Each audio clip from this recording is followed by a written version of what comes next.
Context of White Supremacy.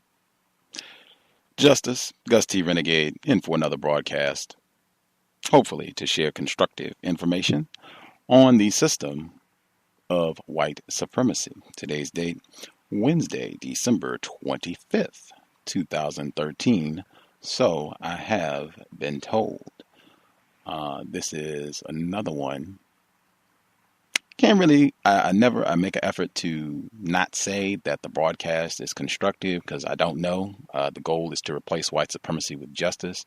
And unfortunately, we are still subject to victims of racist, white supremacists, white people worldwide. So that being the case, the broadcast might not be constructive, but if nothing else, we have been active over the so-called holiday season. That is one thing I learned way back before we even started the broadcast, that it seems that a lot of people, white people, as we learned from Solomon Northup's 12 Years a Slave, that for many centuries now, racists, it's been a part of their package to make sure, hey, got to have Watermelon Day on the plantation. Want to look forward to having Christmas off so you can act a fool for a few days and slop down some eggnog, cut a fool, cut some rug, drink some liquor, all that good stuff. This has been going on for a long time. So one of the ways that I try to counter that is to make sure that we are active when we have a little time off on the plantation, and hopefully encourage folks to be thinking about the number one problem in the known universe, which is the system of racism, white supremacy. Hopefully you can either share this information with other folks that you care about, other victims of racism that are so-called friends, family members, what have you, even if they don't listen to the program, using this opportunity to do something constructive with your time, whether it's writing, working on a project, working on a journal. We talk about that all the time, having a diary about things that you experience, your workplace journal, observations, things that have happened on the job, or just something that is a constructive use of your time and energy, not just sitting around thinking of the money that you're going to spend at the shopping malls and watching sporting contests and foolishness on television. If you do have a little time off from school or work or what have you, try to use that free time, what they call it. Try to use it to the best of your ability. The audio clip you heard at the beginning, Uncle Ruckus, infamous character from Aaron Magruder's The Boondocks. As silly as that song might be, one gleaming message that I think that comes through for it, under current conditions, Christmas and really all of these holidays, the only people who should be celebrating are racists, white people. We victims, we really do not have anything to celebrate. We really don't have Jubilee or time to sit around and admire and be happy about accomplishments and what have you. Even if we have had some good things happen, the gravity of the problems we face is so immense that we really should be using our brain computers to try to think of what problems racists are going to be serving us up in 2014 and beyond. So I totally agree with the sentiment of the song, silly though it may be. This really is not a quote unquote holiday for victims of racism, and I hope people keep that in the way that they think, speak, and act, particularly economics. One of the people who is really responsible for this broadcast and us being able to have our guest with us this evening, Pam. She's been a great investor in the program over the years. She's done a lot of great broadcasts with us. She has a brand new blog post at her site, racismws.com, talking about that very thing, economic violence, where we go out and gleefully give these white people the few coins they allow us to have for a few trinkets or games or clothing items or whatever the case may be, just so that we get a momentary escape from the terror and depression that racism, white supremacy dumps on us every day. So hopefully folks will check that out and keep that in mind, maybe alter our spending habits, not only as we end this year, but keeping that in our counter-racist package as we move forward into 2014. Also, really quick, Mr. Neely Fuller Jr., I think our guest for today's program, I think she learned a lot from his work, as have I. I think a lot of other listeners. You can get a word guide or a code book at producejustice.com, the website. You can get a material directly from Mr. Fuller. The address again, producejustice.com. No crazy spellings or anything. Producejustice.com. Neely Fuller Jr., Replace White Supremacy with Justice. Our guest for today's broadcast, she's been with us. I believe this is her fourth visit on the program, and ironically, she was also with us for December 25th last year. Folks have always got a lot of great information from her. I've written a review of her debut publication. I think it has a lot of great information on the 8th area of people activity, sex, and just general information about the system of racism, white supremacy. I know this is one of the more popular topics for victims of racism. I hope folks will get constructive dialogue from the program and definitely take this opportunity to dial in if you have questions, not just about Area 8, but also the area that we're going to be starting off with, the workplace. I constantly have been saying that that's an area that I think is woefully neglected. We try to compensate for that every Saturday on the compensatory call-in, but I'm really pleased to take some time out on this so-called holiday and talk about all the stress and strain that will be waiting for us, if not tomorrow, most certainly Monday morning, bright and early when we get ready to roll. Racists, I'm sure, will have used this time to cook up a whole new batch of trouble for us. So definitely dial in if you have workplace issues you want to address or questions about the book Pieces of a Puzzle. Real pleasure to have her back on the program, her fourth visit. Joining us live, Miss Reneathia Tate. Miss Tate, are you with us? Yes, I'm here. Thank you. Outstanding. So glad to have you back on the program. As I said, listeners, lots of them, I think, have purchased your book, and they always look forward to having you on the program to get your views on the system of white supremacy. For some listeners, I know we have new folks. This might be their first time hearing about your book, Pieces of a Puzzle, the one thing Black females will not talk about. Anything that you think listeners should know about you or your book before we get started? Well, the book, that book, Pieces of a Puzzle, addresses racism in the 8th area, I guess, so that's the 8th area people activity, and that's sex. But it also talks about the work site. It's a few pages in there because that was so prevalent happening as a problem among the people, even among the people I interviewed. So I had to address the area of labor, and that is addressed on page like 340, and it's about starting at 340 or 342 or something like that, you know. So I decided to address that in the book there also, the area of labor, which is the work site. And, of course, racism is practiced in 9 areas of people activity. Sex is one area, but then on the job in labor is another area. So if I can begin with that, I would first say that we have been placed in a race, and we don't know it.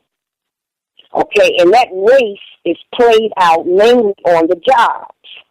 Okay, so the racists are always looking for ways to fire us and to have us starting over and over again with the resume, with the computer, with the drug test. You know, so we are in a race, and that race is played out mainly on the job to have us starting over again. And then, of course, the book outlines a lot of different techniques that they use to get rid of you. One thing, of course, is if you're not on time. Okay, now it's best if you're not on time, and if you feel like you're not going to be on time, it's best for not even to call off sick. Okay, because see, that's one way that they get you too, not being on time. And, of course, their job is set up to get you to start all over again, to get you fired. Whether you're starting all over with unemployment or you got to do an application, you got to get a computer, you have to take a drug test. It's just all designed to get you to start all over again. And, of course, our survival is in their hands. The main thing that they have over us is they got our survival. How we're going to survive is in their hands. And they play these games with us. And the second thing that they don't really do, what they don't do, is train us. We are never really fully trained on the job to be able to, because if we were trained, we would be able to function without supervisors, boss. We can function on our own. You see what I'm saying? So they don't train us. That's another technique that they use. And then when it comes to, they will test you. They won't train you, and then they'll test you. And see, when they test you, they're called at the evaluation process. You know, you're getting ready to be evaluated. Okay? So how are you going to be evaluated if you're not tested, if you haven't been trained?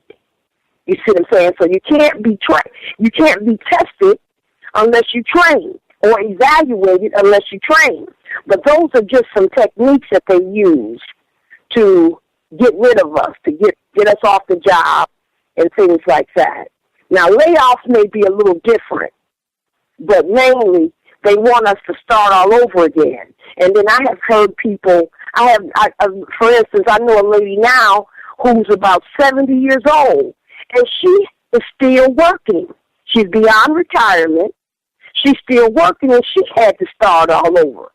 You see what I'm saying? So even though she's 70 years old, she's still starting all over. You know, it's like it's almost designed so that you can't retire. As if they don't want us to retire off these jobs, you see, to keep us starting over. So I totally agree. That is pretty much how things are set up. It's not designed for us to get comfort and seniority and be able to retire with a fat pension and all this money saved up and get that nice gold watch or whatever other trinkets they're supposed to give you. It's not set up for that at all. It's just supposed to be one ball of frustration after another until you quit or are fired, terminated. And then have to, as you said, start all over again and just keep doing that endlessly. I think even Mr. Fuller talks about I think he even uses the term racial dislocation, knowing that once you lose your job, that ends up being tied to a lot of other things, being in disarray, the stress between black males and black females, your housing situation, just economics, everything being in tatters once that job situation falls apart. Right. When your job situation falls apart, your housing situation falls apart. You see, because you got to have a job to get to keep a roof over your head. So when your job falls apart, then your housing situation normally falls apart. And then you starting all over again, and you have to get a house, and it's just a mess. It just keeps you frustrated, stress you out. So that stress that they have, that on the job stress, is it's all set up by design. See. If you're stressed out, if you're not trained, and then they're getting ready to test you. And then you ain't been trained, and then you develop stress. You also develop fear. You're in fear that you're going to lose your job. And then they do this with the black supervisors, too. They will put black supervisors in there to do their dirty work. Just like it's acted out on the plantation with slavery, the overseer. The black supervisors, they're the overseer of the plantation. And see, a lot of people complain that they have more problems with the black supervisors, than they do the white ones, see? But the black supervisors and bosses and everything, they are doing what they are told, see, in order for them to survive. So if they got to drop the hanger on us, or drop the hammer down on us, they do, so that they can maintain their position. So, but it's still designed like slavery, the master and the overseer. That's why we really we think we not that far from it, We think we are out of slavery, but it still operate in different areas as slavery. Absolutely. I'm going to read a little bit from your book, which does touch on labor, what's happening on the workplace, and how this directly, just exactly the way racist man, racist woman, how they operate, manage things on the job situation.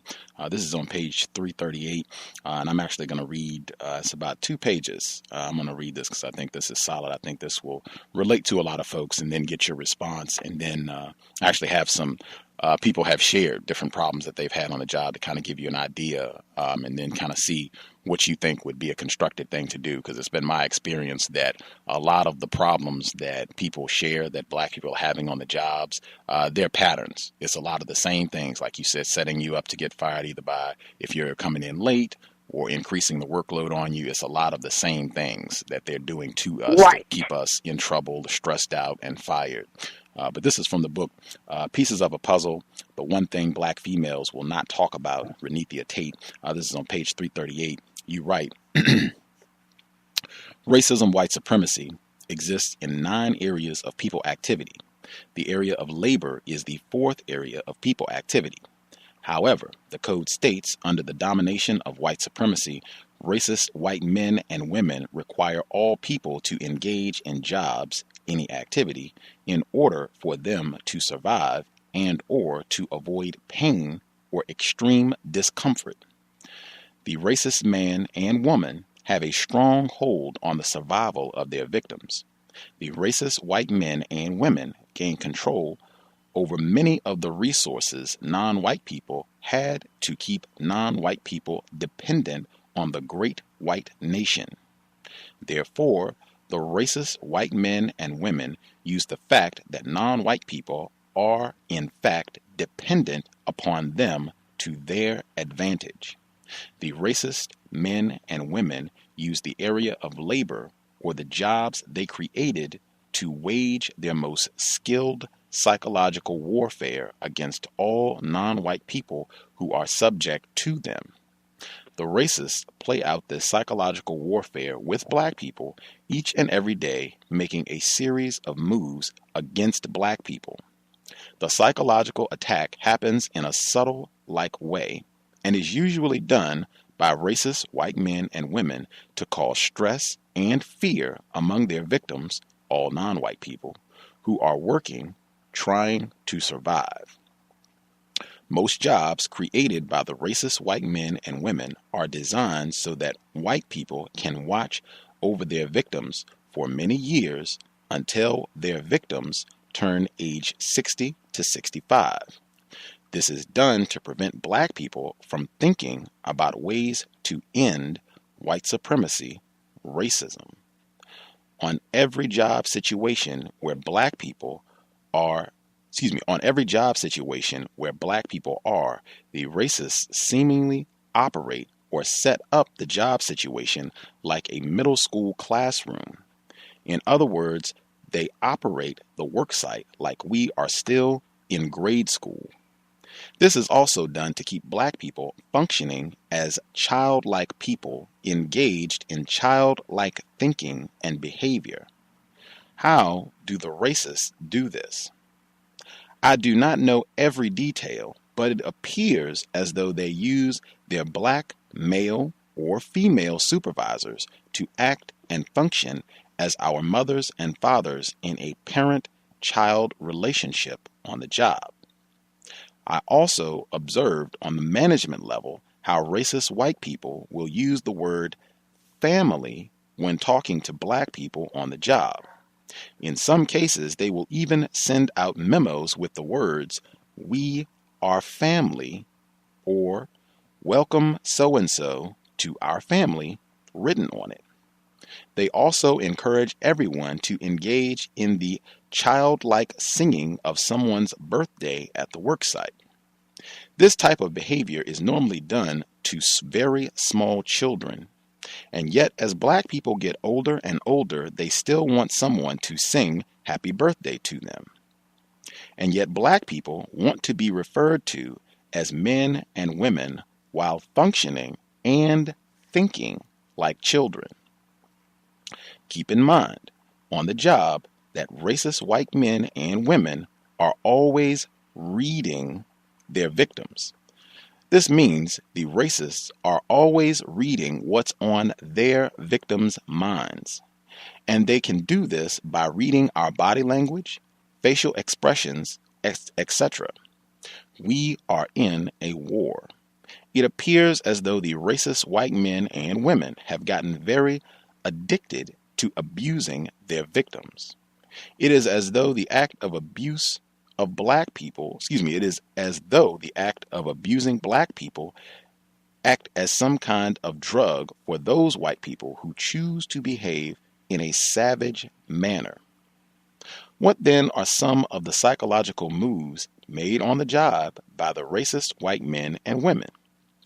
There are many, but they are all designed to produce fear and or place their victims in a great deal of pain and discomfort. And in many extreme cases, the victims, all non-white people, suffer loss of their means to survive. In this race war, it is extremely important to know and understand this basic principle. Under the needy principle, this principle is known as Standard Operating Procedures, SOP. The SOP has two parts to it.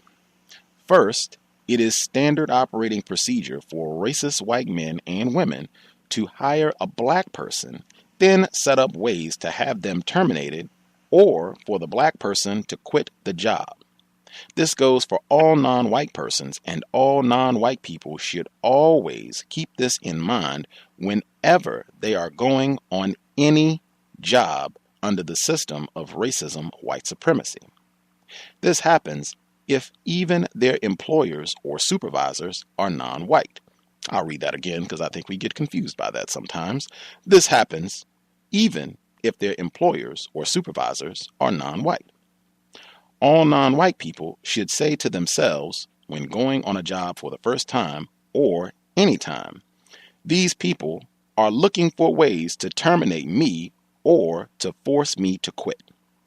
Codified logic states it is always best to quit a job than to be terminated. Non-white persons should always know the rules and ask racist man or woman for copies of the rules and regulations as it relates to the job they are on. Secondly, it is also standard operating procedure for racist white men and women do not attack black or non-white people directly, particularly on jobs. Why? Because they, white people or white persons, could be easily brought up on charges of racism or racial discrimination at the worksite. To avoid this, they usually, but not always, hire other black people as supervisors or managers to do their dirty work. These black people are not aware of what they are being hired for and are taught how to mentally beat up on other non-white people. One can compare this situation to the arrangement black people had with white people during the slavery era with the master. One can compare this situation to the arrangement black people had with white people during the slavery era with the master and the overseer of the plantation. Usually, but not always, the racist white man or woman will have black females or males overseeing and afflicting abuse towards other black people and non-white people alike. Here lately, more and more black females are hired to do this dirty job. Now, I will outline two techniques used on the jobs by the racist white people to terminate their victims. The first technique under the code is known as stacking and inching process. This means inch by inch, the racists will stack more and more work on their victims, employees, until the employee is unable to do the work given. The stacking and inching process is done in such a subtle manner that the employee will have to pay careful attention to the workload increase.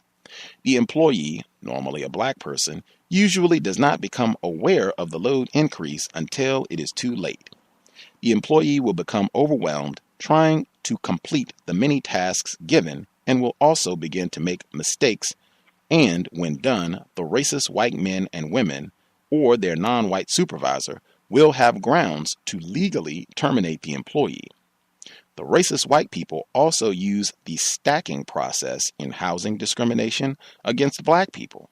They may sometimes stack a whole bunch of fees on the black person coming in the door, and then inch by inch, other fees are stacked on until the non-white person is unable to afford the rental unit or house. I will stop right there. This was page 338 to 340 in Reneathia Tate's Pieces of a Puzzle. I wanted to get your specific commentary on two aspects of the passage that I just read, and then if you have anything else that you want to make sure people understand in what I just read. The first is the significance of using the language and the specific term family on the job, and how that relates to keeping us in a childlike way of thought and action on the job. Yes, they do that. I don't know too much now how they, in terms of they're still doing that, but that was something I noticed during the time, when I was writing the book and everything about how they would use the "we are family" and "welcome to the family," and and they play it out. They play it out like, in other words, to just keep us in a childlike state, to keep us functioning on a mental level of children. See, singing happy birthday and all that. See, we on mental levels of children, and that's how they want to keep us. They don't want us to, think outside the rim of that, So a lot of us go crazy over birthdays right now and get disappointed. We get old. We still dealing with birthday issues, and getting disappointed if we didn't get anything, So that's something that's stuck with us, and they keep that with us. And here we are in our 50s and 60s, and we still dealing with issues like that. That was, the effect of white supremacy, the effect that it has on us for a long time, for a long period of time. This racism affects us for a good long time, probably up until the time we are deceased, We are affected mentally by this.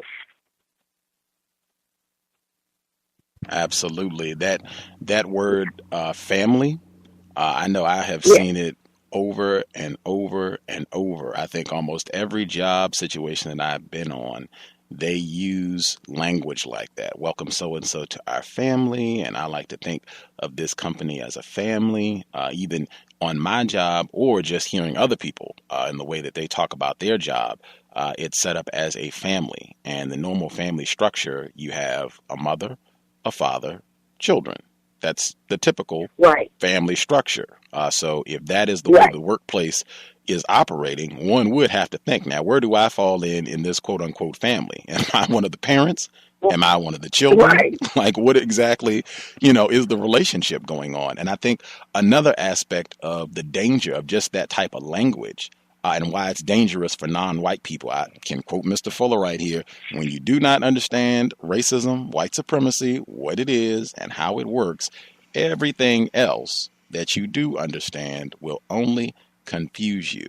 And I think when white people use language like that, we are a family, it does not have you in mind of thinking what you beautifully articulated, that, hey, every day when I come in and punch this clock, every day when I come to my cubicle or whatever sort of job I wouldn't care even if you're the president, every day when I come to the White House, these white people are scheming of ways for me to fail, either so that they can fire me, so that they can drive me crazy, so that I will quit, or all of the above. And if you come in thinking... And if we also use family, that also makes us comfortable, so that we can start acting and doing things that we will not normally do. They make you comfortable, and as soon as you get comfortable, they slide the rug away from you.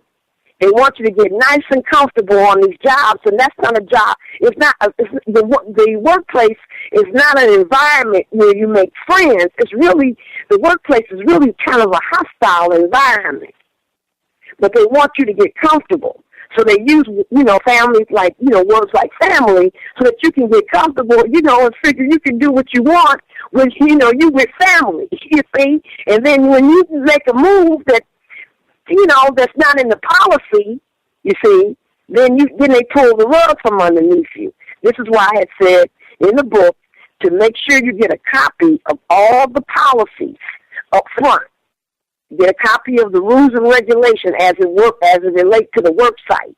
That's very important going in, because see, you need to know the policy so that you don't mess up, so that you don't get, they don't call you on, or have anything to call you on. So you want to make sure you have that, you have the policy and regulations, And then they also use the word, now they use the word team players. See? Now that brings us back to the race again. See? They put us in the race, and now we got team players, you see? Now, you see, so the job is set up like a race that you're in. And who's going to be at the bottom of the race? It's going to always be black people. That's going to have to start over, fall out the race, never win the race. See, if you can sit there on your job and be quiet and they don't bother you till retirement, you won a race, or at least a battle. You see what I'm saying? So if you can just stay there in that position until you retire, you see, then you have gained something. But mainly they keep us in a race. And then you got team players. See, all those terms and words they use signifies that we are in the race. This is why we tell you, the code says, if you ever see a form that asks you your race, what race are you in? Okay, now you're supposed to put NR, which means no race, non-race, that you're not in a race. Okay, so don't ask those questions, what race are you in? You put no race. Okay, or non-race, that you're not part of a race. Okay, because see, they set this race up and just threw us in it. And they use it based on color. You see, whether how far you're going to get, are you going to make it to retirement or whatever? Are you going to be at least comfortable? A job, if you have a job, you're comfortable. You're not worrying about how you're going to survive. You got something to help you with that, So these are some techniques that they use under racism, white supremacy, of how they operate the system against us. When you suggest with regards to if they have any forms or anything on the job and indicate that you are NR, non-race, no race, is that something that you have implemented on the job? And if so, how did the white people respond? Well, I mean, I have filled out. I filled out some forms that were some of the state forms, state regulated forms, and I have put non-race on there. Okay. So I'm just saying, if you ever have to run into a situation, sometimes these forms pop up, in the welfare office, you'll see something like that. When they're getting ready to try to help you, they want to know what race you're in. See, when they get ready to administer food stamps or whatever, any kind of aid, they want to know what race you're in. See, and you let them know that you ain't in no race, non-race. You're not in a race. Did it cause you any problems? And then they have black and white listed, So you just skip that. Did it cause you any problems, or did they ask for any clarification? Like, what does this mean? Why did you put this on here? Or did you ever run into anything like that? No problems at all. Okay. And as a matter of fact, they might have started changing the language. They might have, I think on one case I might have seen race, and when I started putting non-race in there, I think they changed the language and said ethnic group. See, they changed the language on you. If people start catching on, then they change. So they might change the language. Okay, and they might say, what ethnic group, which are you in, you see? When when they can't see you. And you're filling out different forms and stuff, you see. And then, it's just a matter of what they decide, whatever. It's an ongoing battle. That's why I say we're in a war. So when every time we make a move, some kind of counter move, they making a move too, see? Absolutely. They make moves against us. See, they study us. And then if you come on the job and you seem to be, not necessarily stressed, but real cautious. If you seem to be real cautious, then they take notice to that too. So you have to try to be normal as possible, but just be aware in the back of your mind that you're not supposed to get comfortable. Don't get comfortable. And see, you had talked about, there's no way in the world we should be going to these parties with them. So we won't find ourselves in situations where we're getting sexually harassed. This is a work site. We're there to work. We're not there to party with white people under racism. And then I party with them, and then I do something. Then the next day get back to the job, and all this mess start coming up. Mm-hmm. So we're really not supposed to be going to parties with them, especially when they're job related. Find some way to excuse ourselves, unless we really, really have to be there. You see. And always take notes. Yeah. Oh, absolutely. I didn't mean to interrupt you. Did you have more on the importance of taking notes? Yeah, I mean, for people who might be getting sexually harassed, that's why the first thing I said is make sure you know what the policy is. Then the non-white person is always to ask questions. When you ask questions, you can then take notes on the questions that you ask, how they answer the questions, how they respond to them. You take notes. Either you can do this in front of them or you can do it, when they're not around. But always take notes on things, especially on that job, on how if they call themselves training you, you take notes then and there, because they're going to use that. I had a friend that had some issues with this here recently, and she had to take notes, and then out of nowhere they said, okay, after about a week or so of training, okay, of so-called showing her what to do, they came back with a test, you see, and she found out that other people that might have been, she found out that the white men, because she had worked in a place where there's a lot of white men there, they had so like 90 days or so before they were tested.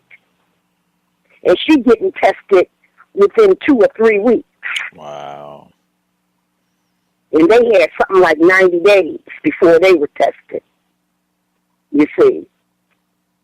So, she still, she made it through. It was some other problems. Somebody died on the job, and it got pushed under the rug for a little bit, but they are going to come back and test her again. So in this case, she got to do the best she can. She got to catch on to what she can catch on to and try to hang in there and do the best that she can do. You see? Okay? Because they're definitely not going to train you, but you try to do the best that you can to try to keep that job. Yeah, it's not easy. Absolutely. It's definitely not a family affair. It's not easy, and it's definitely nothing that you should be going into lightly. We always talk about the importance of being serious. Anytime that you are on the job, it is deadly serious. They do say this is your livelihood. That's the way that they talk about it. That's what you should have in mind anytime you go. And just based on what you shared with that right there, that's why I say I think it's so important to talk about things that happen on the job, because that's something we all can relate to that. Even if you're a child, even if you're a teenager, eventually, I suspect you'll end up in the workplace, or even if you've retired, you should have a wealth of experiences, some good, some bad, that you can share that would benefit other victims of racism. So maybe they can learn from your mistakes. And if you did some things that worked out well for you, you definitely want to pass that on, because that can benefit a lot of other folks. I would say and it's also important, because we're dealing with racism on the job, it's also important to try to live below our means. Mm-hmm. So you got to also realize that you're going to have these problems coming up with white people. So why go out and buy all this stuff that you got to have car notes, house payments? What I'm saying is, I know we want to have the best of things in life, but we're under racism.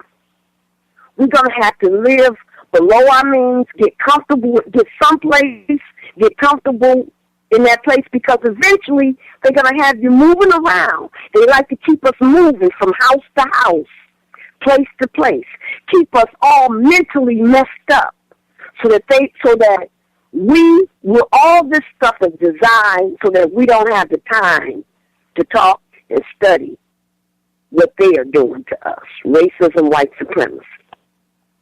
Absolutely. So this is all done. So we shouldn't be out there every time we get a big raise, go out there and buy something that's going to hold us down for years. A car note, 5 years, 6-year car note. See what I'm saying? You know, we got to be careful on how because we under attack, you know, then you're going to wind up losing everything. We got to stay within our means, live within our means. Mm-hmm. Absolutely. This right here, I said at the very beginning, this would be a great one.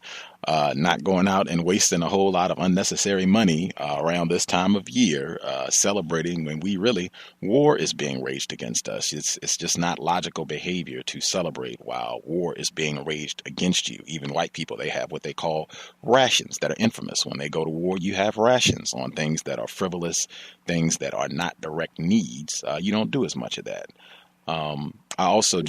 These are just two things I would say we can add to the code just based on what we've heard in conversation about dealing with things on the job over the last, I'd say 5 or 6 days. If you are on a job and there is a training period, I know for a lot of the jobs that I've been on, they have maybe a 1 week or a 2 week period where they have some training, where they kind of show you what the job is going to entail. They'll go over their policy and procedures and explain all the details, sick leave, time off, yada, yada, yada. You should definitely ask a lot of questions and have your pen and pad, notebook ready to roll every day so you can take your notes or laptop or whatever. 2 questions you should definitely ask. I would say every single non-white person, regardless of what the job is, during that training procedure, you should ask about sexual harassment, what should be done, how to handle it, who to talk to if something comes up. All of that. Ask a lot of questions. That's number 1. And then just based on what Ms. Tate shared with us today, you should ask, is there going to be any sort of examination or test at the end of our training session? If so, when is the test going to be? Will we all be expected to take the test at the same time? What information will be on the test to the best that you can share or divulge? And is that going to be tied in any way, shape, or form to our continued employment at this job? That should be one that you get out there in the open just based on what she shared, just so that you don't get blindsided. You don't want to get to the end of, if it's a 1 week or 2 week training situation, and then, by the way, we do have a test for you, and yada, yada. That way, bam, I'll know I need to make sure I'm taking diligent notes. I'm studying so that I'm prepared. Even if they do try to slip something in, you do have a test, you'll know. So those would be 2 things that I learned just in the past 7 days, just based on conversations that we've had about the workplace. The second component I wanted to get to in the passage that I read from your book, Pieces of a Puzzle, this has been coming up a lot just over 2013. You lined it out in the book where racists, they don't want to do this dirty work themselves. They want to put a buffer in place so that somebody else gets the blame and so that they can't be accused of practicing racism. So they will get a black person as a supervisor, black male, black female, same way that the plantation system operated, where you have a black overseer that is abusing other black people. We've had a lot of listeners who have said that's the situation that they're in. They have a direct black supervisor, frequently, and what you said in the book, frequently a black female supervisor. And they have directed a lot of their frustrations at that black non-white supervisor overseer, and saying that this person is a willing accomplice to the racist, that they're not ignorant, they're not confused, they're not victims, they know what they're doing. They're exactly what you said in the book, that they are especially harsh and abusive to other black people, and that this is a pattern of behavior where they will berate and shout at, yell at other black people, and they don't do this to the white employees. And they're very frustrated and feeling like these folks are not victims of racism, and that they should be called out for helping, servicing racist man, racist woman. What would your viewpoint or suggestions be on how best to deal with that situation?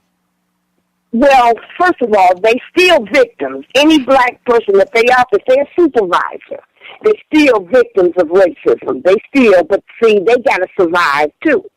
So they got a job to do too. So they got somebody who they have to report to also. So they still victims of racism, even though it don't seem like it because they helping them, but they are doing their job. And this is why the code tell us really we should be careful about getting in those situations of being managers and supervisors and all that, because we need to know that this is what's going to happen if you do become a supervisor or manager. See, black people, we just don't have enough knowledge. We don't have a knowledge of white supremacy and how they operate. So a lot of black people who are supervisors, they don't understand white supremacy and how it operates. Who supervisors and stuff like that. We don't understand. All we doing is taking orders, and then they can have what they could also have is, let's say, a Chinese person. The Chinese person could be the next person that the black supervisor got to answer to. See, the white person might be way up the ladder. You see what I'm saying? Way up the ladder, and they just pushing down the rules on everybody. So that black supervisor might have to answer to somebody else who's non-white. You see? So we are all puppets. We are all victims of all non-white people, regardless of what position that we might be in. We are still victims of racism. Okay? Even though we are carrying out, all we're doing is carrying out the job that the master tells us to carry out. Okay, now we should analyze. We should understand racism before we get in those positions. You see, that's what they're saying. We should understand racism before we decide to take that position. Now, the best position for you to take is if you are a black supervisor and you find yourself having to supervise a bunch of white people. And then in that case, that might be the best situation that you can be in to be a black supervisor. Because see, when you're in a situation where it's all white employees that you're trying to supervise, you just, you take the position then that you're nothing but an employee just like them. See, you take that position. See, that might be a position that you can take and not have to beat up on nobody. If you got a white, if you're black and your employees under you are all white, you don't have to beat up on nobody then. See, if you're in that kind of situation, it's okay to be a supervisor. But see, any other time when you are in a black supervisor, you're going to have to beat up on non-white people. Some way or another, give us grief. You see, some way or another. Unless you understand white supremacy before you get in there, before you take that position. Okay? And a lot of black people don't understand that we in a war, that we in a race war, that they put us in a race. A lot of people, we just don't understand white supremacy and how they operate. But if we did, we could make better choices. Okay? But we have to know what kind of choices to make. And if we wasn't so busy trying to live large, see, that's where they get you, when you're trying to live large. I'm not saying not be comfortable, okay, but I'm talking about living large, where you over comfortable, you see. That's how they get us too. Living large, wanting everything and everything. And then they snatch that rug from us. I want to encourage folks, if you have questions, we've been talking about workplace because that is in the book, even though I think a lot of the book directly deals with Area 8, sexual intercourse between white people, non-white people, but definitely the job is super important. If folks have questions about the workplace and or other aspects of racism, white supremacy, or the book Pieces of a Puzzle, feel free to dial in. The number is 760-569-7676, and the code is 564-943#. Press *6 If you would like to ask a question, the number again is 760-569-7676, and the code is 564943#. Press star 6 if you have a question for Miss Reneathia Tate.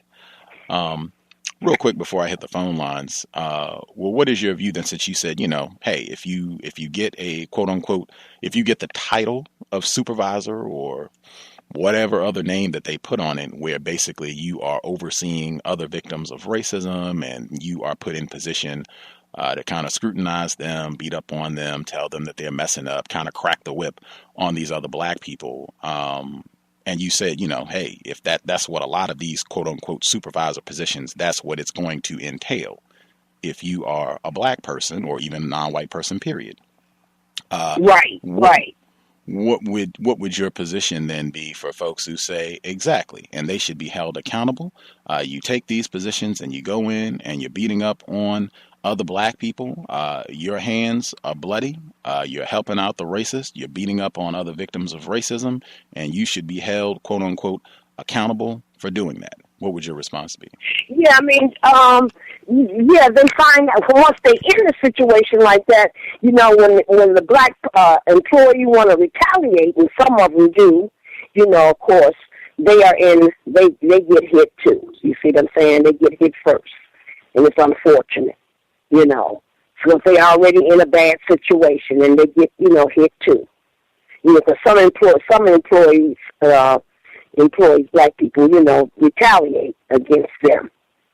And it's just sad because the black person who's the supervisor is got in the way. But you're always supposed to look for that white person. Now, the black person who understands this will say, they will say to themselves, well, no, we know that there's a white person somewhere. I want to talk to that white person. You're supposed to bring that white person out. This is for the employee. If you understand racism and got a little bit understanding of it, you're supposed to, when they start hammering them down, you're supposed to look for the white person to the best of your ability. You got to kind of like, when I had problems, I would ignore the black people. And I would be having my focus, on the white person if I could find them. See, they had me in a meeting before. And I would, and the union was black, and all this and that, and I did not pay attention to the black people talking. I kept my focus. There was a white woman in that meeting with us, and I kept looking at her. And all the black people were just yip, yip, yipping, and I did not pay attention to the black people because I know the black people are under orders. See, so I paid close attention, and I looked for the white person. Find the white person, because the rules is coming from them. You kind of ignore the black person, because the black person is just doing what they told to do. We have to do what we told. So you have to give the black person, if you understand, you have to give that black person, you have to forgive them, in other words, or get them out the way, or get them to get out the way. If they can get out the way, but usually the black people are there to protect white people too, see, especially black females, protecting white men, you see. So you try to find the white person or just kind of ignore the black person because the black person is being told what to do. And we do have to do what we told on jobs. We do have to do what we told in order to keep the job, you see. We do have to follow orders. So you're disobedient and all that kind of stuff, So you do have to follow orders on the job to keep your job, you see. But it's just unfortunate that when black people find themselves in this position, they get caught up and get hit and hurt. And it's just sad, because they didn't know what they was getting into,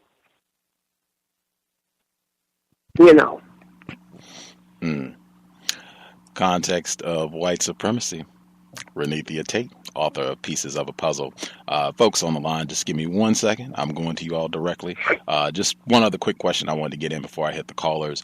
Okay. Based on what you shared, are you suggesting, or at least are you saying that as a part of your personal code, that you would decline taking a supervisor position, even if it involved a raise or some sort of increased compensation? Are you saying that that's a part of your personal code, or something that you would suggest for other victims of racism, that they decline taking a quote-unquote supervisory position, or something that's going to be a promotion where you are? Well, it's up to each victim, but they got to understand. It's hard for me to say for you to make this decision.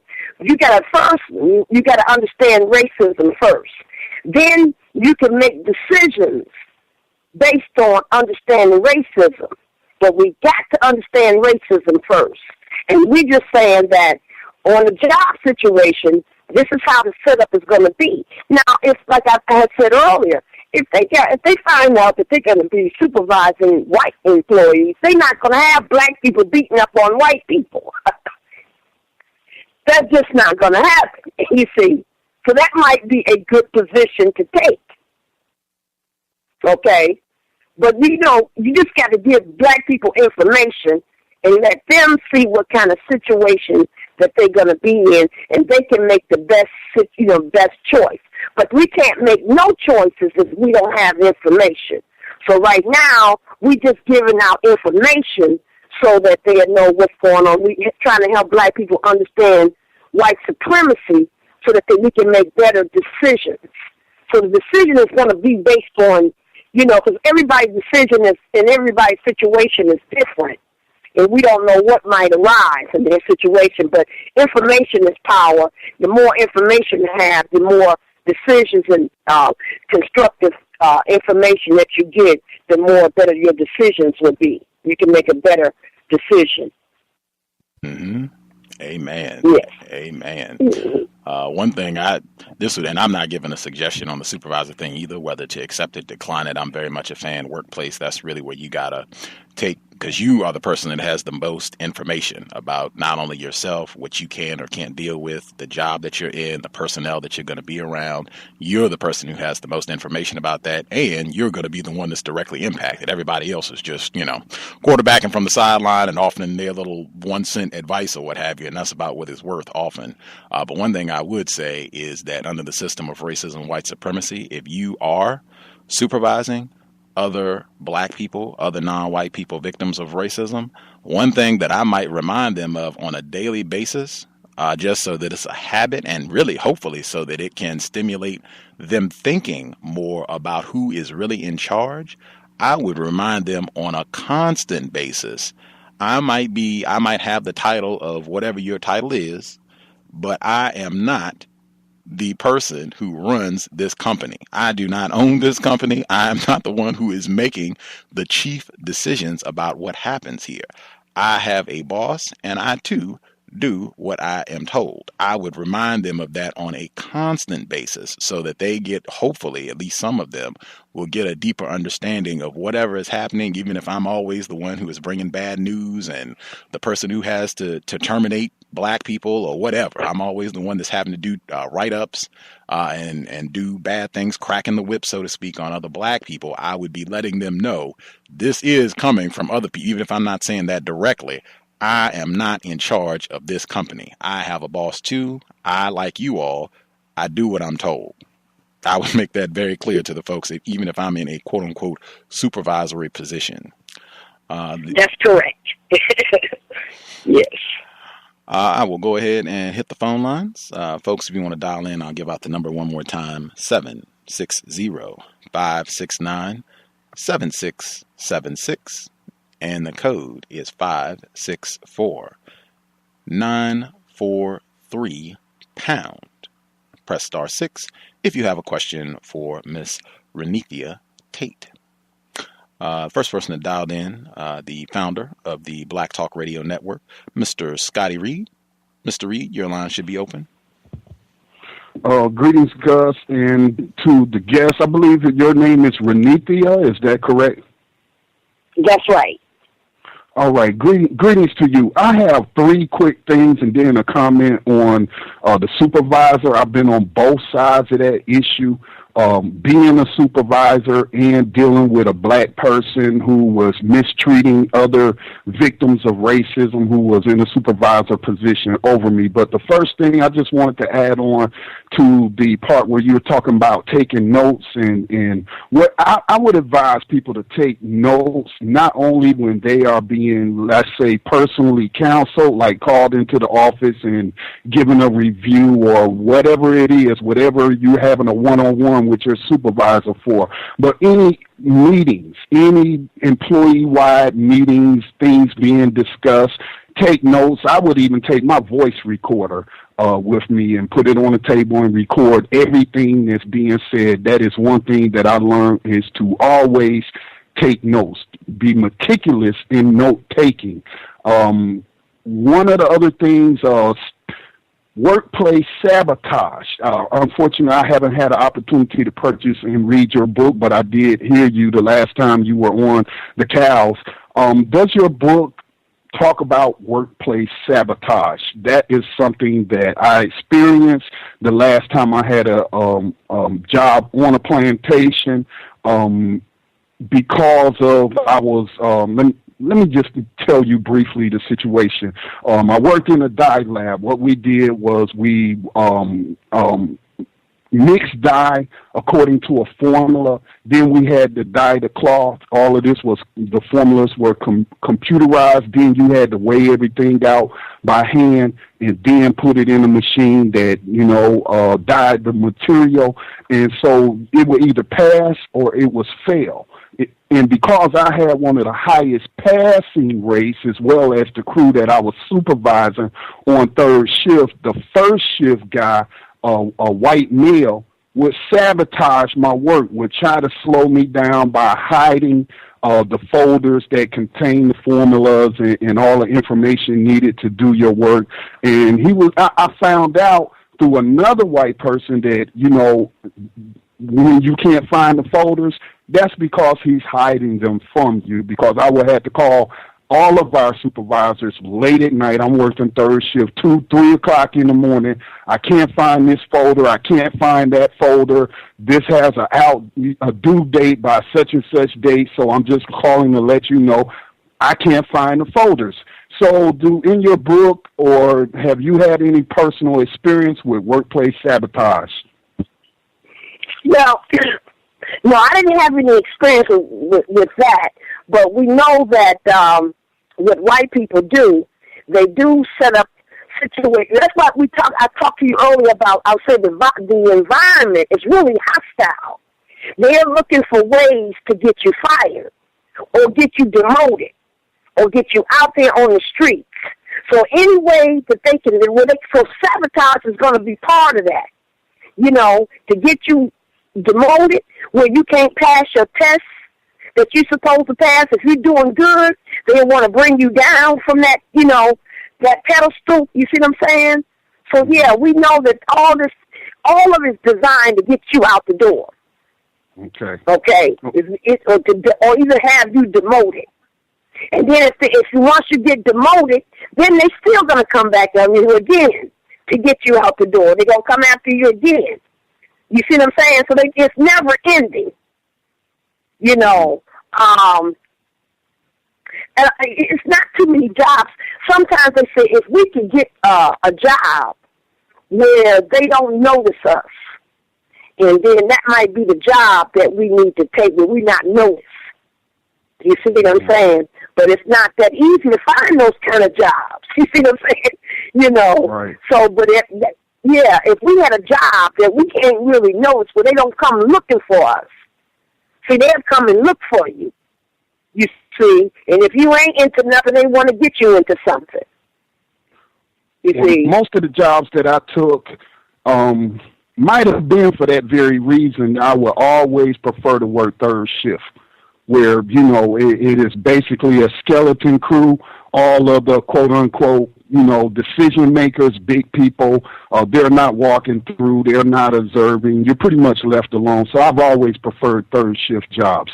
The last thing before I make my comment on the supervisor issue, what would you recommend as far as victims of racism sticking up for other victims of racism? Let me give you a quick scenario. Black female was being sexually harassed by a white male. I observed this white male sexually harassing or otherwise being inappropriate with black females on the job. Now, I didn't go and report this person, but the black female reported this white male who had given her a porno tape on the job and made, sexual advances towards her. So I got a phone call at my house one day. The black female did have my phone number again because I was in the supervisor position, but she gave her attorney. She went and got an attorney to sue them for sexual harassment, and they called me to give a deposition on it. My first thought was, I do not want to get involved in this. I do not want to get dragged into this. But then my second thought was, I did observe it. She was mistreated, and I would feel guilty. My conscience was weigh on me if I did not tell the truth and give the deposition. So I went ahead and gave the deposition. It did not cause me to lose the job, but it did cause me problems on the job. What would you recommend in a situation like that and sticking up for other victims of racism? Well, actually, the victim that is happening to is really supposed to be the one that's asking questions. And all we can do, because we don't want to accuse nobody of doing anything. So the victim is supposed to ask questions. And also, you too, we can, the way we do this and the way they normally back down is if when we start asking a lot of questions. I mean, a lot of questions. Is this the policy? What is in the policy?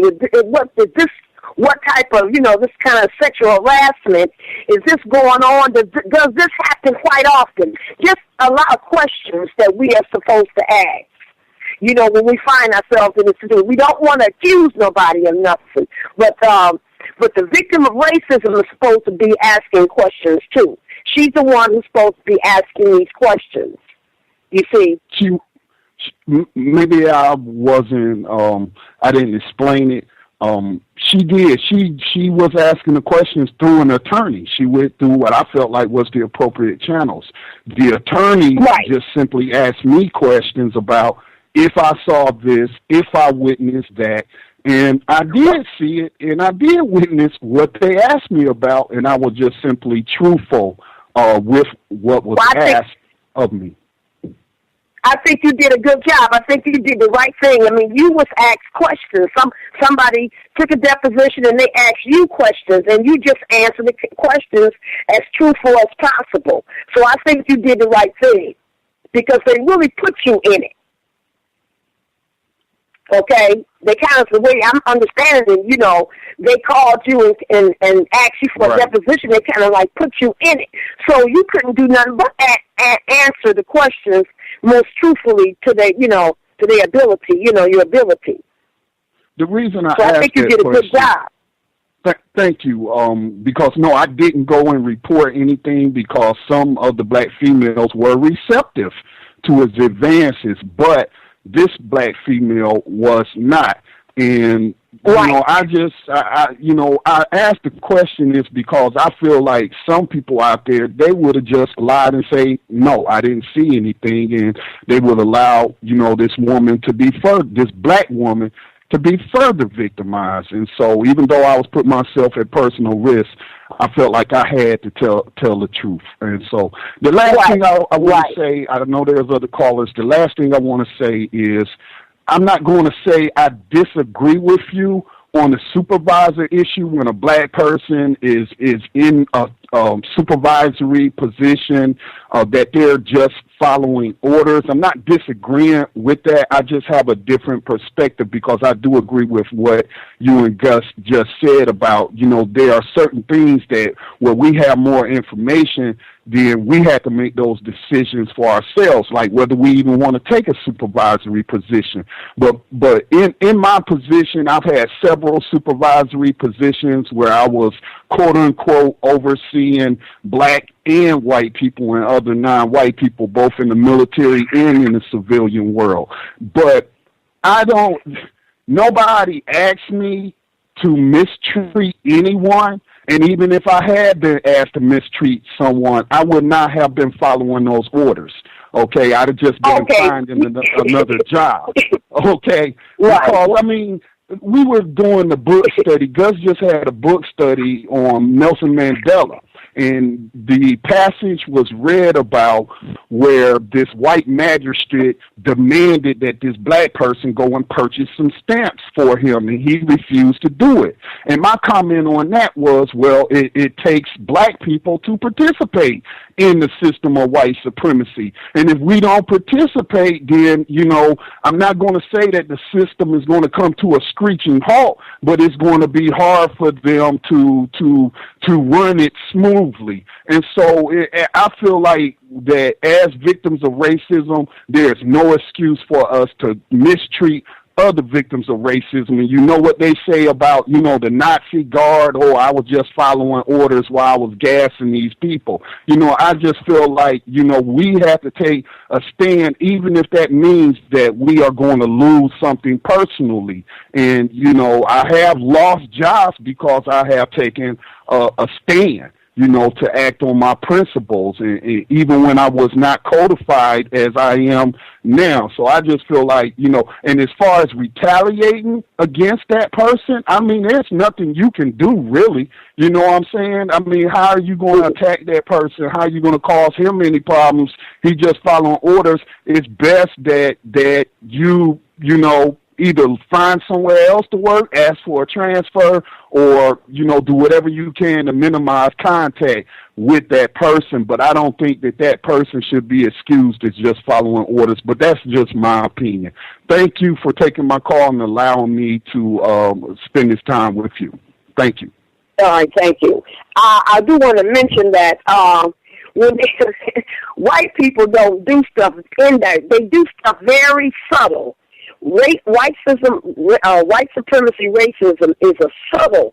They got this thing subtle. So you may not be asked directly to hurt somebody, but what you might be asked to do is it may hurt the individual, and you may not even realize it until later on down the line.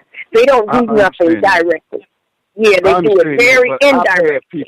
I've had people who were, quote unquote, let's say, showing out for the white boss, you know what I'm saying, and really just mistreating other victims of racism. And so that's who I'm talking about, those type of people, not those who are just doing their jobs and following orders and going through the procedures, whether I had to fire you or write you up or whatever. But I'm talking about those that seem to go out of their way in front of the white boss to antagonize other victims of racism, because I have come across people like that. But I'll go ahead and hang up. Thank you again for answering my questions and sharing your commentary. Okay, and thank you. The person that called in, I think this is our caller in the Bronx, long-time listener, investor. Your line should be open. Did you have a question for Ms. Tate? Your line should be open. Good evening. Can I be heard? Yes, sir. Good evening. Nice to be calling in again. Glad to hear you, Ms. Tate. I am actually just started reading your book. Finding it very constructive. Okay, thank you. Yeah. Have you guys ever heard the punchline, like it's racist? I've kind of, up till, more recently, I spent a lot of time, like, working, going to school, in social situations with a lot of white people. So, I just kind of heard a lot of stuff. But you ever heard the racist punchline, like, I'm sweating like a nigger trying to read? And sweating like a nigger trying to what? Read. Sweating like a nigger trying to read.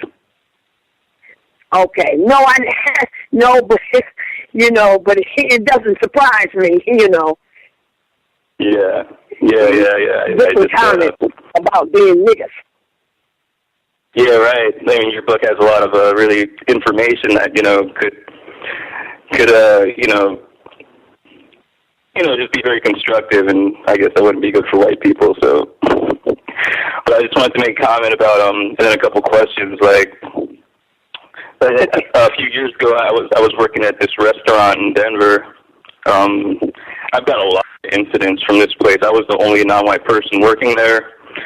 And then at the time, there was only one other non-white person there working, and it was this female. She was like Brazilian, she was like from Venezuela or something. She was like, kind of darker, like than a white person. Like, she had the kind of right golden complexion, and attractive female. And there was a Christmas party where the owner closed the restaurant down to the public and just opened up the bar, and all of us were invited to this Christmas party, and it just got all the alcohol there was very high alcohol content, all these very expensive beers and stuff, and everybody got really, really drunk, and then the party spilled over to actually there was a hotel option for the after party, I suppose, where everybody was invited to go to this hotel after party, and I didn't go to the hotel. I was done after the party. I was very drunk, but the one other non-white female, later on, next day or whatever, we find out that she had been raped by somebody on the staff. Somebody that we all, he's a very friendly guy, racist white supremacist. But, yeah, and it ended up kind of, we heard about it, and it was just what? James?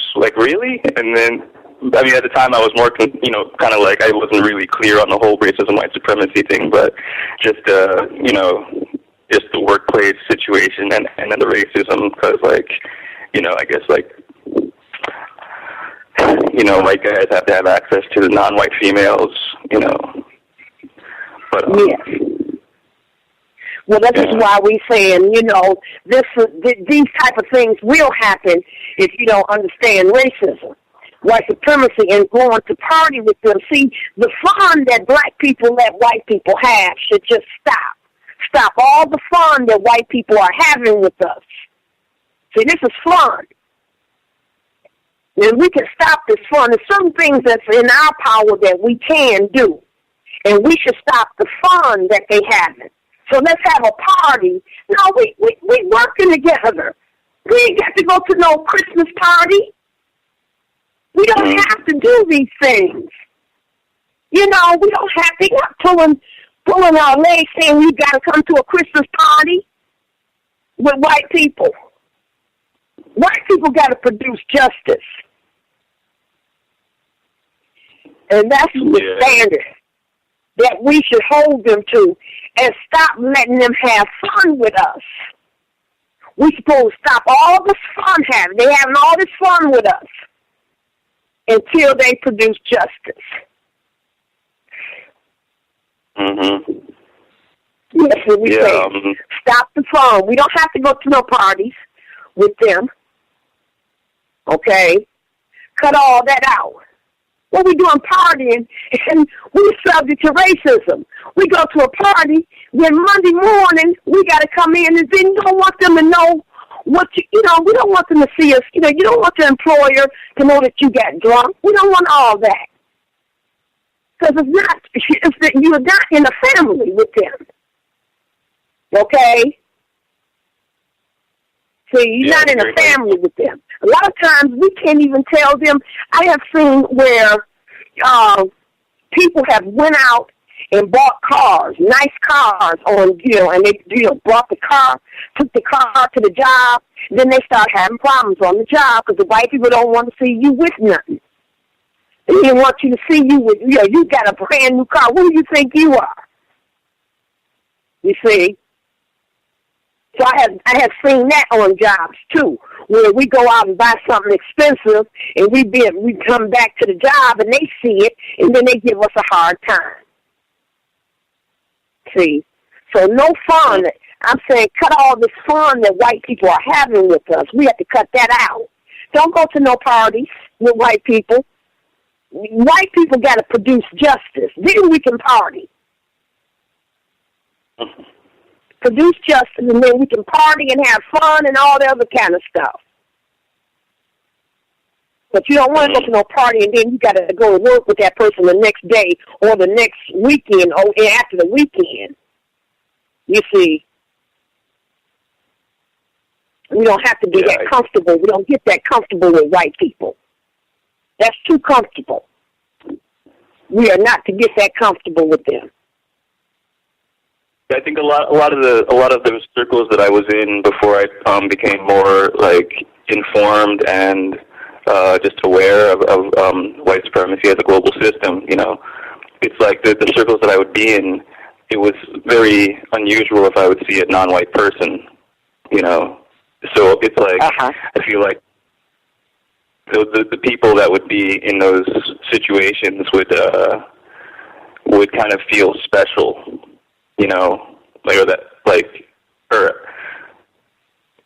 Like as if, like it wouldn't even occur to you that you were being mistreated while you're being mistreated because you just you don't have a frame of reference for how you should be treated, I guess. Okay. Yeah. Well, we said. Yeah, well, white people do have the ability to treat us good at times when they want to, but they also turn around and treat us badly too, see? They do both. They do. They treat you nice so that you can get nice and comfortable with them. Then once you get comfortable with them, then they pull the rug from you. Then they come back, treat you a different way. You see what I'm saying? So if you're working with, yeah, they're very deceitful. Like you're punch drunk. Say what? Like being punch drunk, like just like the 1-2. Okay. Like they massage you and then beat you up, and then massage you, beat you up, like. That's right. Yes. So they flip on you. They got the ability to treat you real sweet and nice. Okay, but then they will flip. Mm-hmm. Once you get comfortable, they go flip. They go the opposite way. And you got to understand this. So, I say to keep myself from getting confused, I'm just going to, not deal with them as much as I can. I mean, we do have to deal with them, okay? But deal with them as less as possible if I don't have to. Yeah, I've heard some really, really far out stuff come out of their mouths, and just the way that they function. But my question, a couple of questions. In the book, towards the beginning, I couldn't really find the page right now, but you say a couple times that white people have said that they are the devil. Yes. Do you remember saying that? Yes. Yes, I do remember saying that. I have said that here recently. Yes, they have said that. But you just have to, you have to listen like I was listening. I mean, I'm not saying I don't listen as much as I used to when I was writing the book. But when I was writing the book and doing research, I would listen to what they said. And they would say, every now and then you would hear them say that they are the devil. And then when I heard them say it, quickly I was taking notes, taking notes and putting notes together, and I was able to capture those words and place it in the book. They also talked about the war, and they said that you are in a war, and white people will tell you every now and then, You know, they'll say that we are in a war, and the color of your skin is the color of your uniform. See, this white man came on TV and said that. And I think he might have said that right behind the Rodney King beating or something like that, you know, if I can remember, you know. But he did come on television and say that. And I don't know if I put that in the book, but I might have. But he did say, you know, that we are in a war. But you have to pay close attention. See, I study white people, and I pay close attention to what every word they say. And so sometimes they know black people ain't listening to them most of the time, so they'll say things every now and then. They'll say things. And then I was there to focus on them. See, that's the problem that black people have. They got black people, which we are notorious for doing. We are notorious for focusing on each other. You are not going to get nothing solved by focusing on each other. Okay? You focus on white people, the racist white people. You focus on them and the things that they say, because that's where they rule the world. You see, and whatever they say goes and it's implemented. Yeah, there's a lot in there. Listening to them, you'll get a lot. One other question. The title of the book is "The One Thing Black Females Will Not Talk About," and I guess that has to do with like your assertion that there's a lot more sex going on between black females and white males than there is between black males and white women, or are you just saying that there's a lot more than most people think there is, and not necessarily more than the opposite combination? Because I see what I think in my family.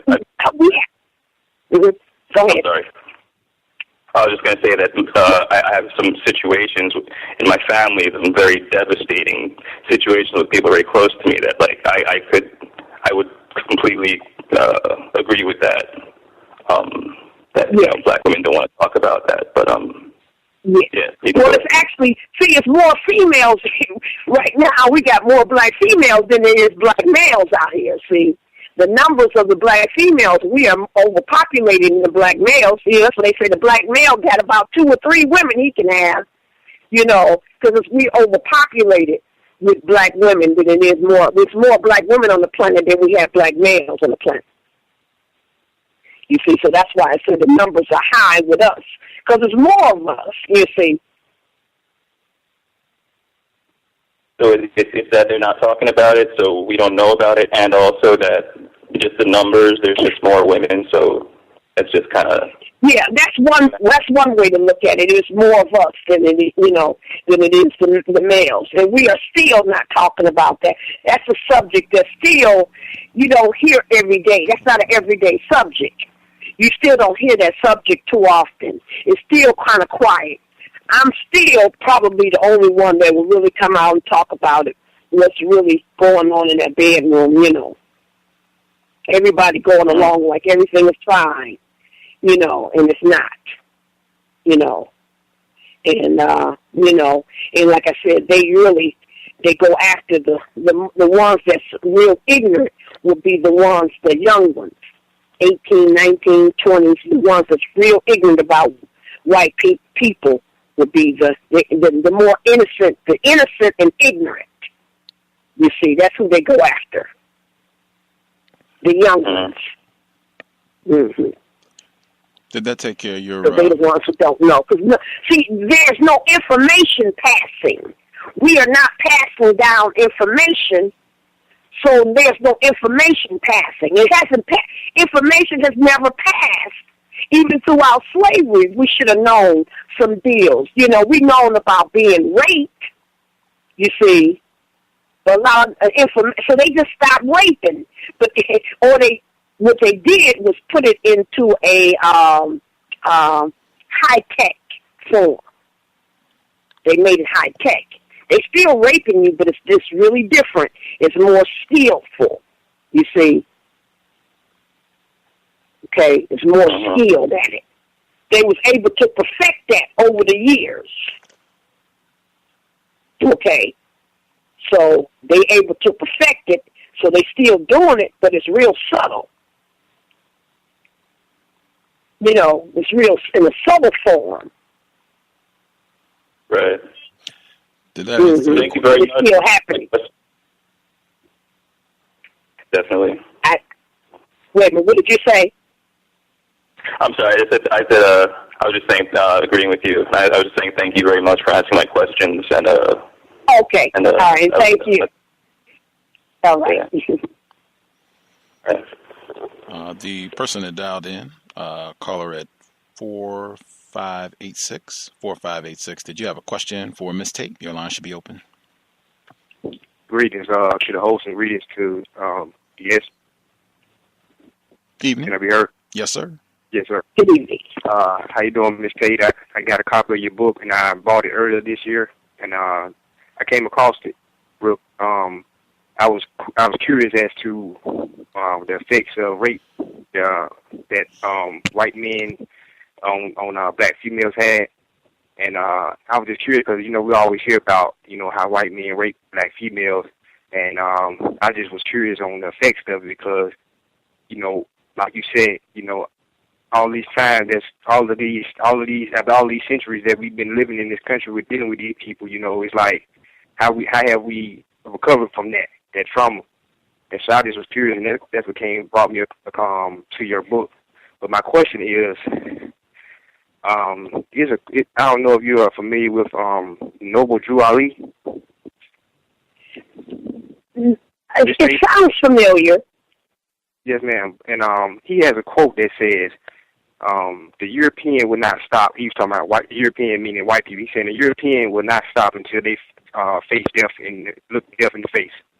And so my question is, because I'm kind of extreme with I'm like you. I ask hard questions and I'm kind of extreme, and I don't mean to be quote unquote radical, but my questions are extreme. So this question is, if white people would not stop practicing white supremacy, and you can't have racism without racists, can racism and white supremacy be eliminated without eliminating white people? Can racism and white supremacy be eliminated without eliminating white people? Correct. Of course, yes. We're not talking about eliminating white people. No, my book or Nearly Fuller's book, we do not put that out there to eliminate white people. We're working with white people. But we're saying stop the fun that they having with us. We can do that. That's in our power. Now, we do have to go to work, though. Okay? So we're saying that you have to become codified, and you have to learn ways to counter racism. But we're not talking about eliminating white people, okay? Because they have to produce justice, okay? But we can stop the fun that they having with us. We can stop this sex thing. We don't have to have sex with white people. Now, we may have to go to work for them, okay? Because they got our survival in their hands. But we don't have to have fun with them. We don't have to let them have fun with us. If we stop the fun, that will have an effect. If black females stop having sex with white men. Well, my question is not literally. I don't mean it literally. I was thinking hypothetically or abstractly. I was just saying if white people didn't exist, we didn't have all these problems. If white people didn't exist, we wouldn't have all these problems. That's the premise of my whole question. But my second question, and this would be my last question, I guess, is from your research, why are white people on the planet in the first place, and what are they contributing to the world? And what is the purpose? And what purpose do they serve? And who created them? How did they get here? What are they here for?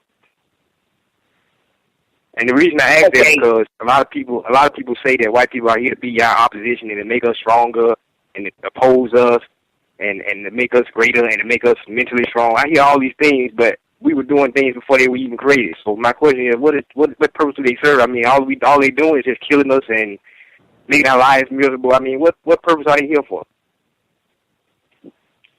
Well, in the book we talked about they the ones who started going around the world. And when they went around the world, they encountered black people. And when they went around the world, they say that these people were different from them. Okay? And the fear that they got white supremacy. They set white supremacy up based on a fear that they have that black people could genetically annihilate them. They can be sexed off the planet because there's more black people in the universe, in the world, than it is white people. So white people went about to maintain control over black people. See, the reason they saying that they have to control us in order for them to survive. It's a survival thing for them. But this is my thing, Ms. Tate. I mean, I understand all that. I mean, they here to survive, but this is my thing. I'm kind of sarcastic, but my thing is, what are they to survive for? What? I mean, they're not going to produce justice. They're not going to stop mistreating us. What are they trying to survive for? You see what I mean? So it's kind of like they want to survive, but at the same time, they toxic. You know, they viruses to the planet. They just they want to be here, but they're not healthy to be around. You see what I mean? Well, yeah, but they're trying to maintain their survival. Okay, remember, I said there's more black. They realize that they can be sexed. Their genes are weak. They got weak genes. So you would think so they want to be here. You see what I'm saying? You would think that you see what I'm saying? You would think they wouldn't want to be here if that was the case. I mean, because in that state, genetically by them being genetically recessive, you would think that they feel miserable about themselves. I mean, they can't produce melanin.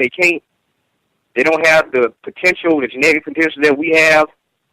I mean, so they basically are miserable. They basically are walking around and just misery loves company. They basically go out, wake up every day and say, I'm going to make these people miserable because I get the short end of the stick. Basically, nature has given me the short end of the stick, and I'm going to make all of these black people miserable because they are responsible for me being here in this condition. You see what I mean? Yeah, that's what I think. White people are, and they also mad because God didn't make them mad at God too. They mad because God didn't make them black. You see, they got issues there. See, they mad because the numbers are small. When they look across the world, they found out that the numbers of them are smaller than our numbers. There's more black people than it is white people when they look around the world. So they said in order for them to survive, we got to keep our foot on black people's neck in order for us to survive. So they didn't have control over over the black people for over 400 more years. You see what I'm saying? It's all about how they gonna survive. They trying to make their survival. As far as where they came from, I don't know. But I do know I took a part in a study where we were able to look at the black albino. Okay? Now, the black albino, which I was able to study for a little while, and I found that Neely Fuller told me to study it too, and I did get a chance to study firsthand the black albino, which is a very fair-skinned black person, but they look white. And matter of fact, the black albino was whiter in terms of color. They were whiter than the white person. And when we were all in the room together, the black albino had those real white feet. They had the white color, but they had the African nose. Okay, and what the white people did was when I studied that situation, and when they saw me looking, they hurried up and got out of the room. So it could be that if you look at colors, that they probably came from black people. You understand what I'm saying? All colors come from black. The color black. Now, we do have the black albino, which is whiter than white people. So that's confusion. They do not want you to see them up against a black albino. They do not like that. They don't want you to look at them and look at them too. Because see, if you see them up against a black albino, how you got a nerve to call yourselves white when we got black people who are whiter than you? So why are you calling yourself black? I mean, why are you calling yourself white? Yes, ma'am. When we got black people. Mm-hmm. I just have one last question. This is my last question I wanted to ask. Most black, there's a quote that says, most black people are not looking to put an end to white supremacy. They are just trying to improve their position in it. True or false? That's my last question. You said most black people are doing what? It says most black people are not looking to put an end to white supremacy. They are just trying to improve their position in it. True or false? Well, I think that might be true, but black people, what we find is black people don't even understand what's going on. We're still trying to find out what's happening.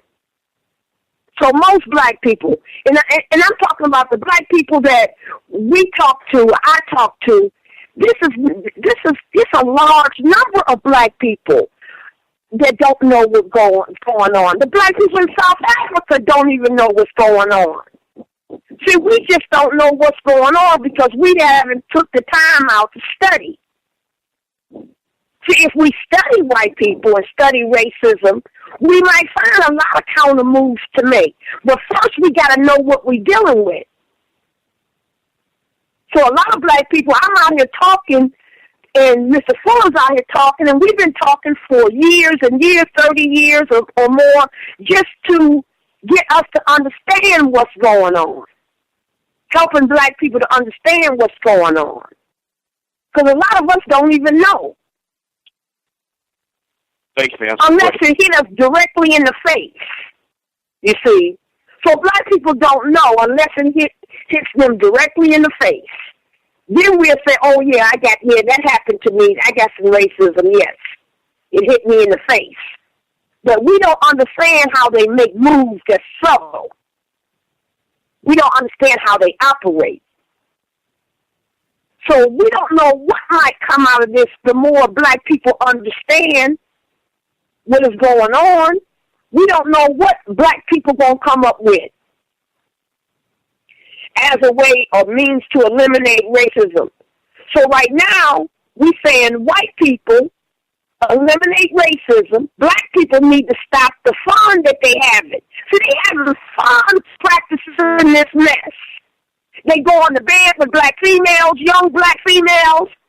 They kicking us off jobs. They got us getting drunk, going to parties with them. They having fun. They're practicing racism. And that's our fault. We letting them have fun while we suffer. It ain't fun for us. You see, so we saying cut all this fun that they having out. Then let's see what happens. But see, it got to be a large number of us that do this. It can't just be 10 or 20. You see? Thank you, Ms. Tate. All right. Thank you. Context of White Supremacy. Person that called in 8423. Did you have a question for Reneathia Tate? Your line should be open.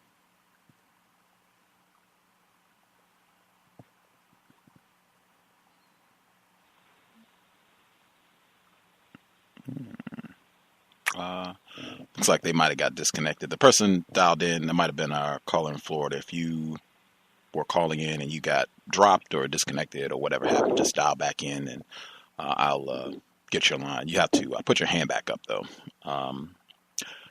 Moving right along. Person that called in, last four digits 0889. Did you have a question for Ms. Tate? Your line should be open.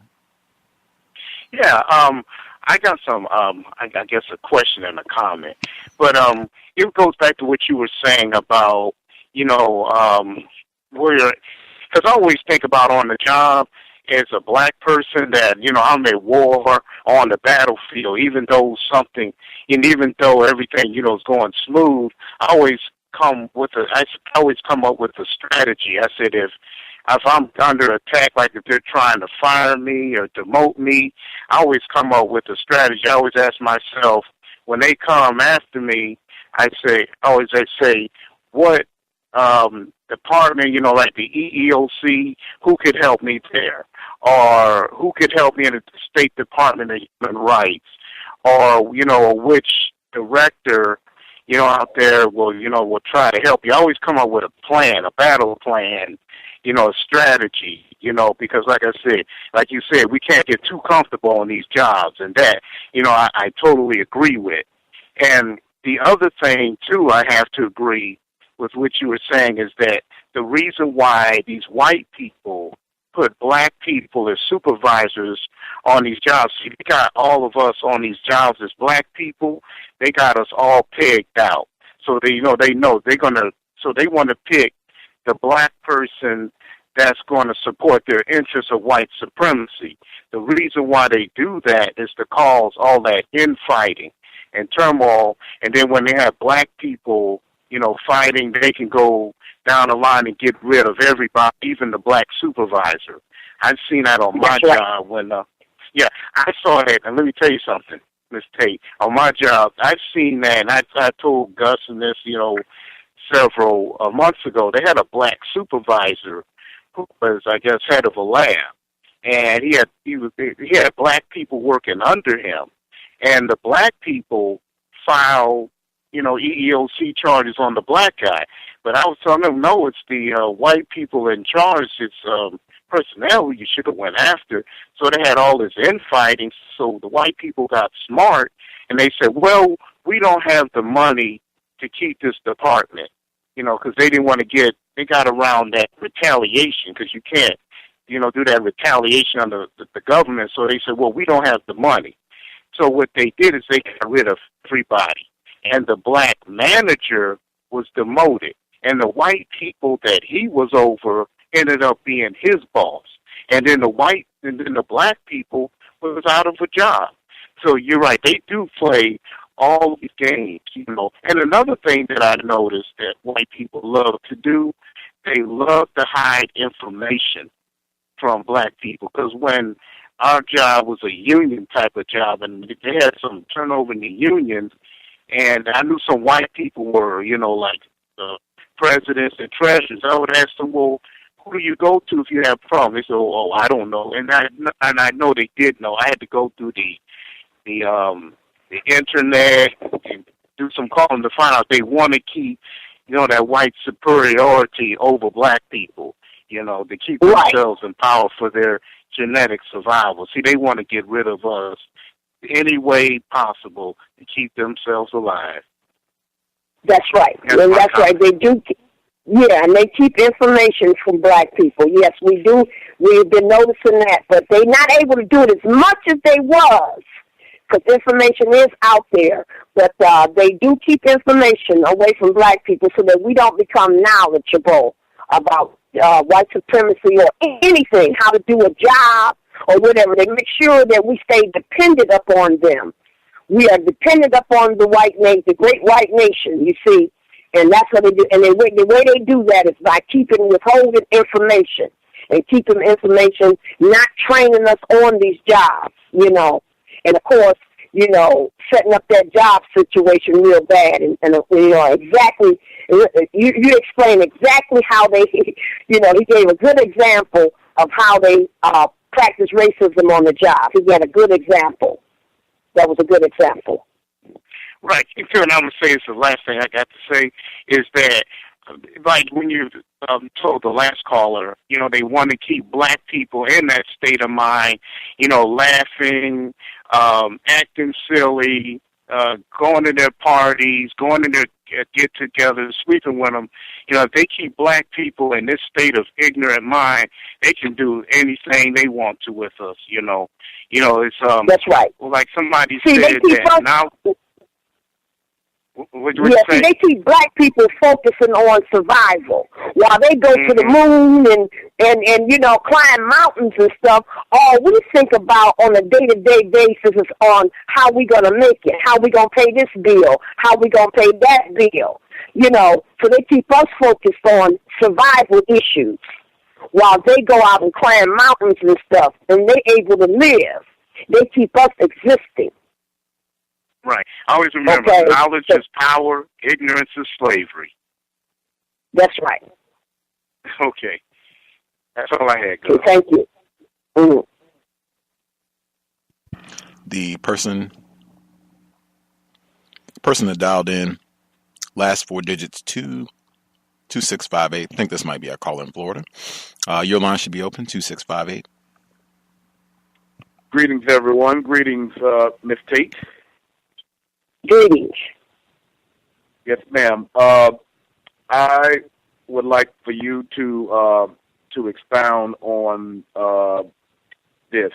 There's an ex-coworker that guy I used to work with that wrote a book on his experiences on the job, and basically what he was the problem that he was talking about is how the racist white supremacists on these jobs take advantage of non-white black people's ambitiousness to get promoted, you know, for quote unquote higher positions.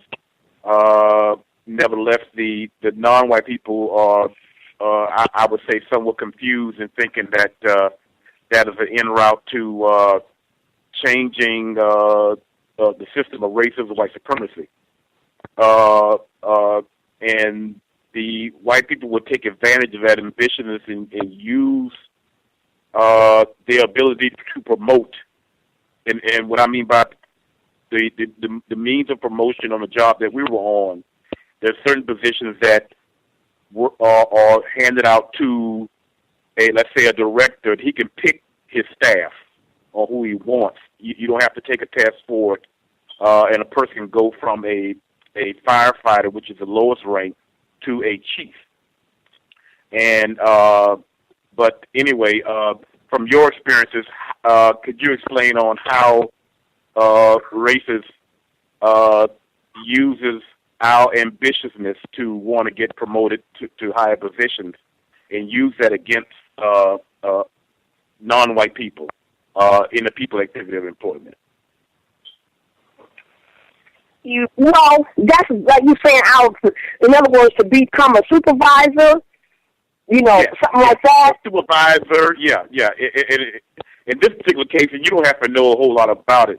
This particular case, I was talking about the job that I retired from with the fire service, and this person actually became the fire chief of that fire department, something like the fourth largest fire department in the country.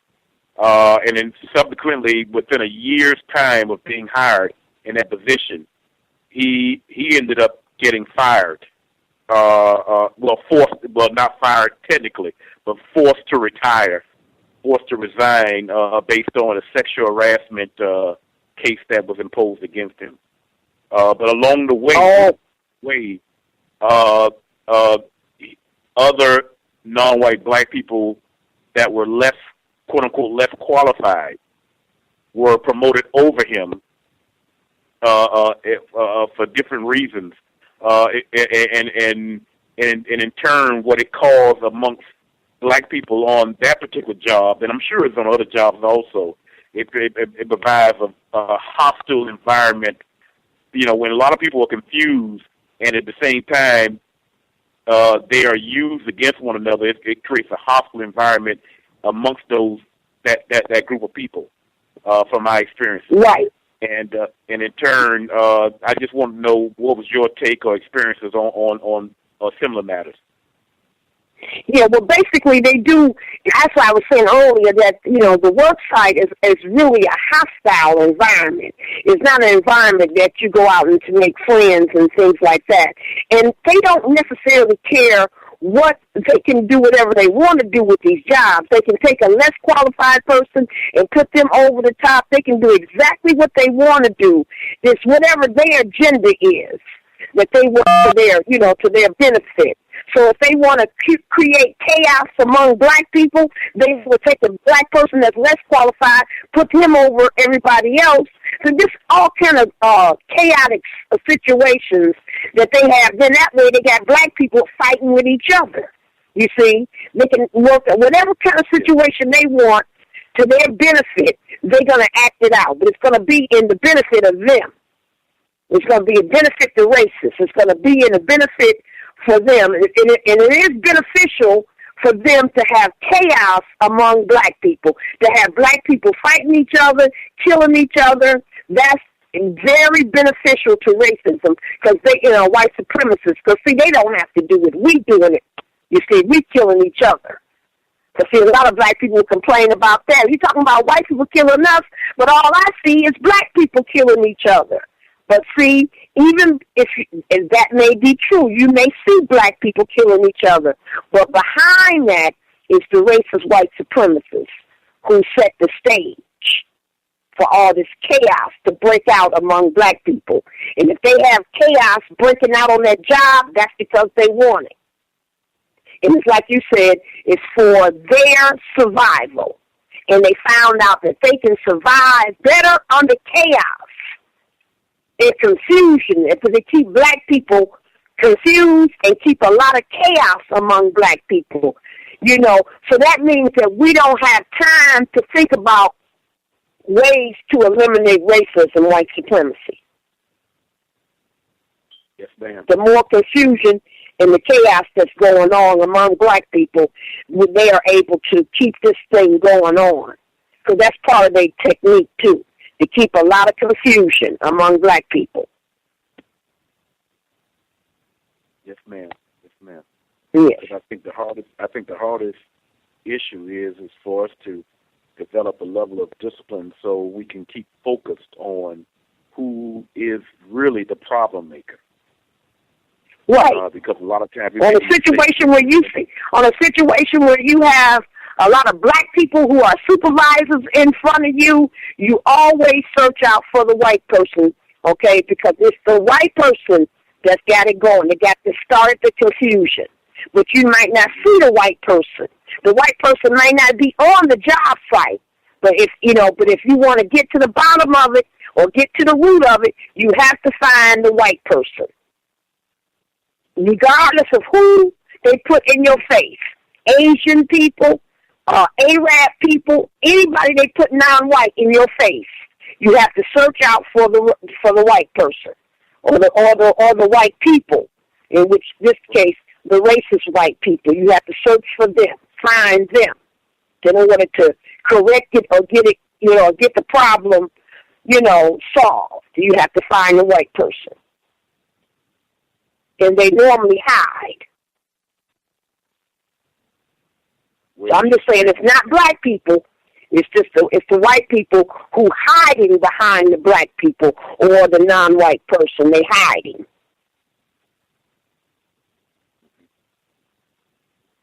Way to teach the technique. Thank you, ma'am. Okay, thank you.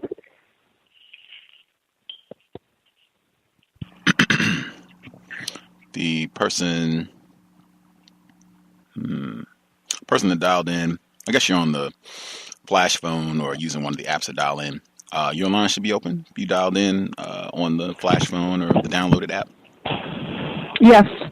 Good evening. I have a workplace anecdote, and then I have a question. So I don't know if we're going to do anecdotes right now or if we're going to leave that for the call.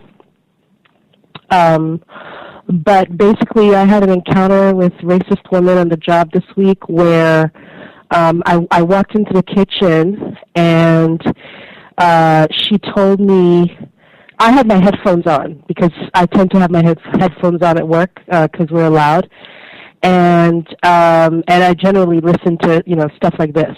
And she talked to me, and I removed the headphones just in time to have her say one sentence. And I think it was something pretty. What it was actually it was pretty aggressive. I had just used a napkin to blow my nose because I have a cold, and she was like, "Oh, you're not allowed to use." And it was kind of a silly joke. It was like, "Oh, you're not. Those are not allowed for personal use," you know. And so, you know, as soon as she said that, I was like, "Oh, silly joke." So I smiled and put my headphones back in, and I guess she felt slighted. So then I walked. There was fruit there, and I guess someone had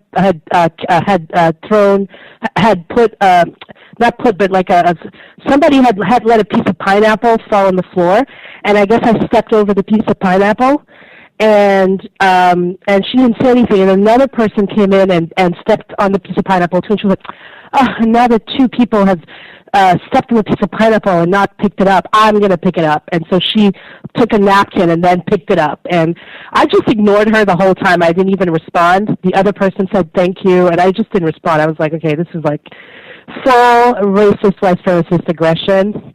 And I just, you know, kept it moving with my headphones. So anyway, that's just my little anecdote. But the question I had for Ms. Tate was, I'm noticing that in a lot of job application now, especially job application online, and I do a lot of freelance work, what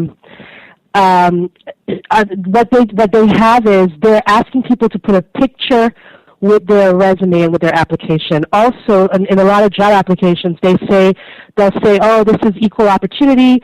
Submit, you know, let us, optional. Let us know what your race is, what your gender is, etc." What do you think about giving your race and gender up front, and giving your, for a non-white person, and putting your picture up front? Yeah, I think that's, it's really, it's a way that they are practicing racism. They're asking you these informations about your color, and they ask them about your gender, and I just think that's just a way for them to practice racism. But what other, I don't know, I mean, what other method do we have? What other, we don't have no other, we have to find work. See, they have total control over this job situation on how they do it, you see.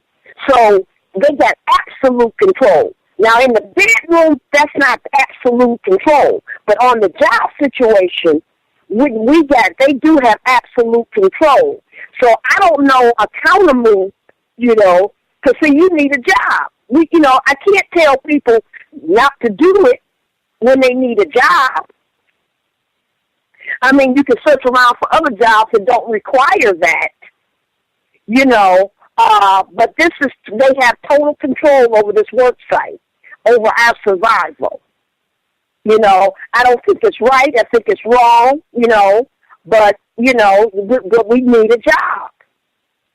And I can't tell people not to do these things when you need a job. But, it's other employers out there. You may not want to have to, you may not apply with that employer that's asking for all that information, because there's other employers. So, that's one suggestion. But the alternative, what is the alternative, when we in need, the black person is in need, you see. But we don't want to have to compromise too much for a job. You see what I'm saying?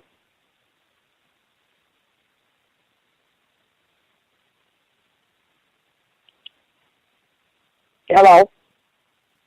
1804, did that answer the question? Okay. Don't know if she might have muted her line, or even, it looks like she might have switched over. Let's see. Sorry, I had a little technical problem, so I was muted. What I was asking was no, they don't make the application contingent on the picture, but it's optional. And I'm saying, when it's optional, do you suggest people do put in racial information, or do you suggest? Oh, if it's optional, no way. If it's optional, yes, I wouldn't put none of that in there. Okay, cool.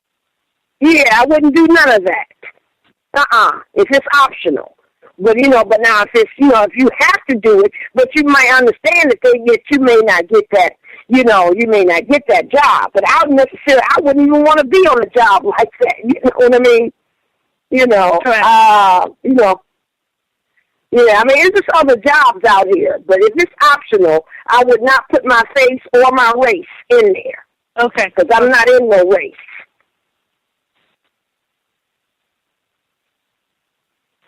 Yeah, that was my question. Thank you.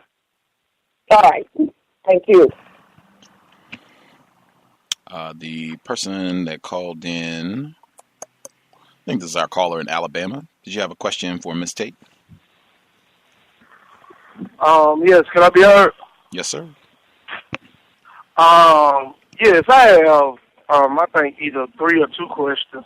I start off with the first one. There's been a lot of propaganda that's been spreaded talking about, whether it may be true or not, but it's talking about in 2050, the majority of the country will be non-white. And I kind of think it's kind of pushing people to think that they kind of pushing some non-white to try to go about, say, their thoughts of eradicating white people by sexual contact. I don't believe that to be true, because a lot of motivation for the average person out here is to be either white, light, and almost white. You see what I'm saying? So it would seem like, a lot of people, I know a lot of people have heard that term passing, where people are trying to, they might have a child by a mixed race person. Okay, then that mixed race person, their child will have a child by another white person. All right, and then they just get lighter and lighter and lighter. And I'm just stop right there. But what do you think about that? Have you heard about that? What do you think about that? Well, I kind of lost your question. What was your question again? There's like a propaganda going on. A lot of white media propaganda saying that by 2050, the majority of the country will be non-white, and there are a lot of non-white people who are trying to, eradicate so-called white people through sexual contact. What do you think about that? Well, a lot of non-white people, of course they always say we are confused. Black people are confused. And non-white people, that's the same thing as black. Non-white people are confused, basically. And black people outside in the U.S., we are small in numbers. But now outside the U.S., we are big. We are large in numbers. So we are large. And wherever you see black people are in large numbers, black people are suffering in large numbers. Okay? So I don't know, if the planet was going to, what are you talking about? Here in the United States, it's going to be all non-white people? Is that what you're trying to say? Here in the United States, this is going to take place? I'm not saying anything. I'm just saying that there's propaganda that's being pushed that's saying by the year 2050 that the majority of America will be non-white, and that is pushing some non-white people to have more sexual encounters with white people, producing children by trying to eradicate white people. I don't really think that is the whole thing that's going to happen. I think it's just propaganda. Yeah, because now the more now white people got control over the sex. Now, because the more they intermingle with black people or non-white people, the more white people disappear. So they rather play with us than to have a lot of babies with us. They will have some babies, some non-white, children with us. But the more they have sex with us and have babies in terms of creating, they're going to wipe themselves out that way. So that's why a lot of nonsense take place in the bedroom with white people and black people. Because, see, they're not there to have, white people are not there to have babies with black people. You may find a few of them that would do that. Okay? But they're not there to have, have babies with black people. That's why a lot of nonsense take place. Have you seen the a movie called the Rabbit Proof Fence? What was it called? Rabbit Proof Fence is about the Aboriginal people in Australia. No, I don't think I've seen that movie, but I am familiar with people in Australia. Well, they have a clip on YouTube. I go see it sometimes, and I think it's a very constructive clip. It's called, if you look on YouTube and search the unwanted third race, the clip will come up. But it basically talks about kind of why I think that whole idea of eradicating through sexual contact won't work, because it's so much incentive.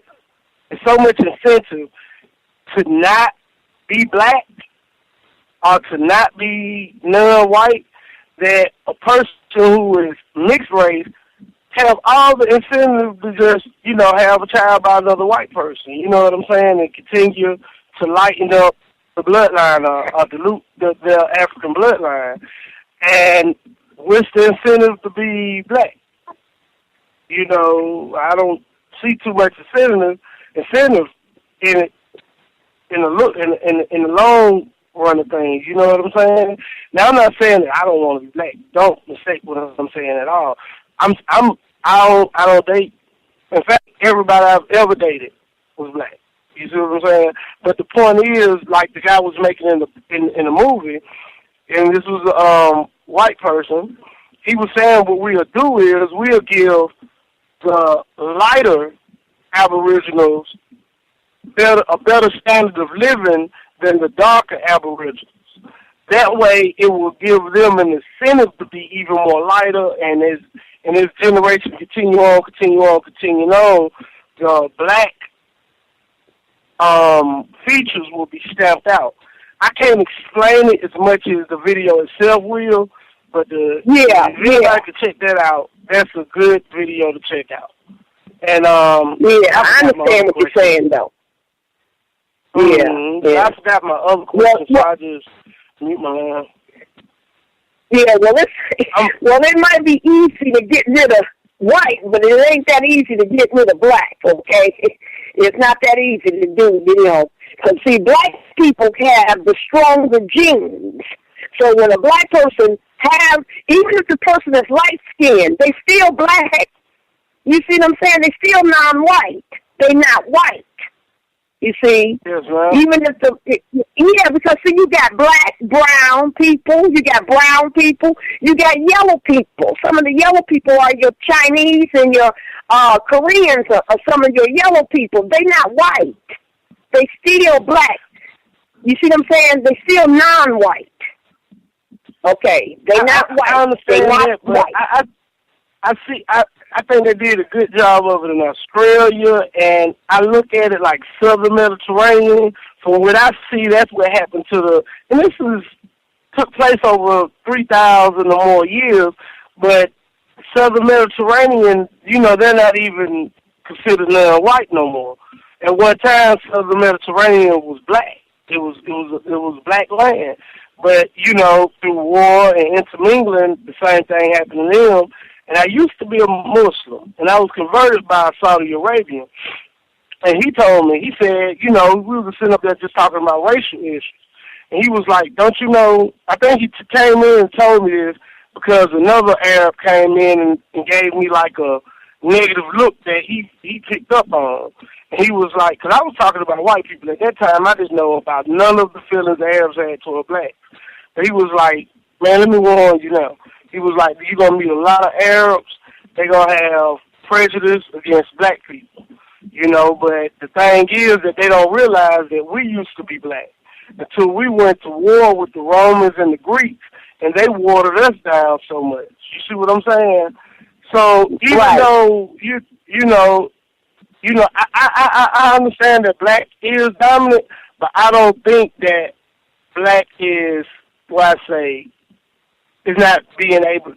I don't think it's impossible to destroy the genealogy or the physical traits of African heritage. I think that is very possible, especially when you add incentives on not looking as African as the other person would. You see what I'm saying? The less African you are, the more benefits you get. So that's a lot of incentive, go lighter. To make people, but you just gotta remember that there's so many different shades of color. There's black, brown, yellow, and red. Okay, so and then you got your white. Okay, and these people white who are they classified everybody as a color. And what they said is, which is true, when you mix a black with a white, the child comes out black.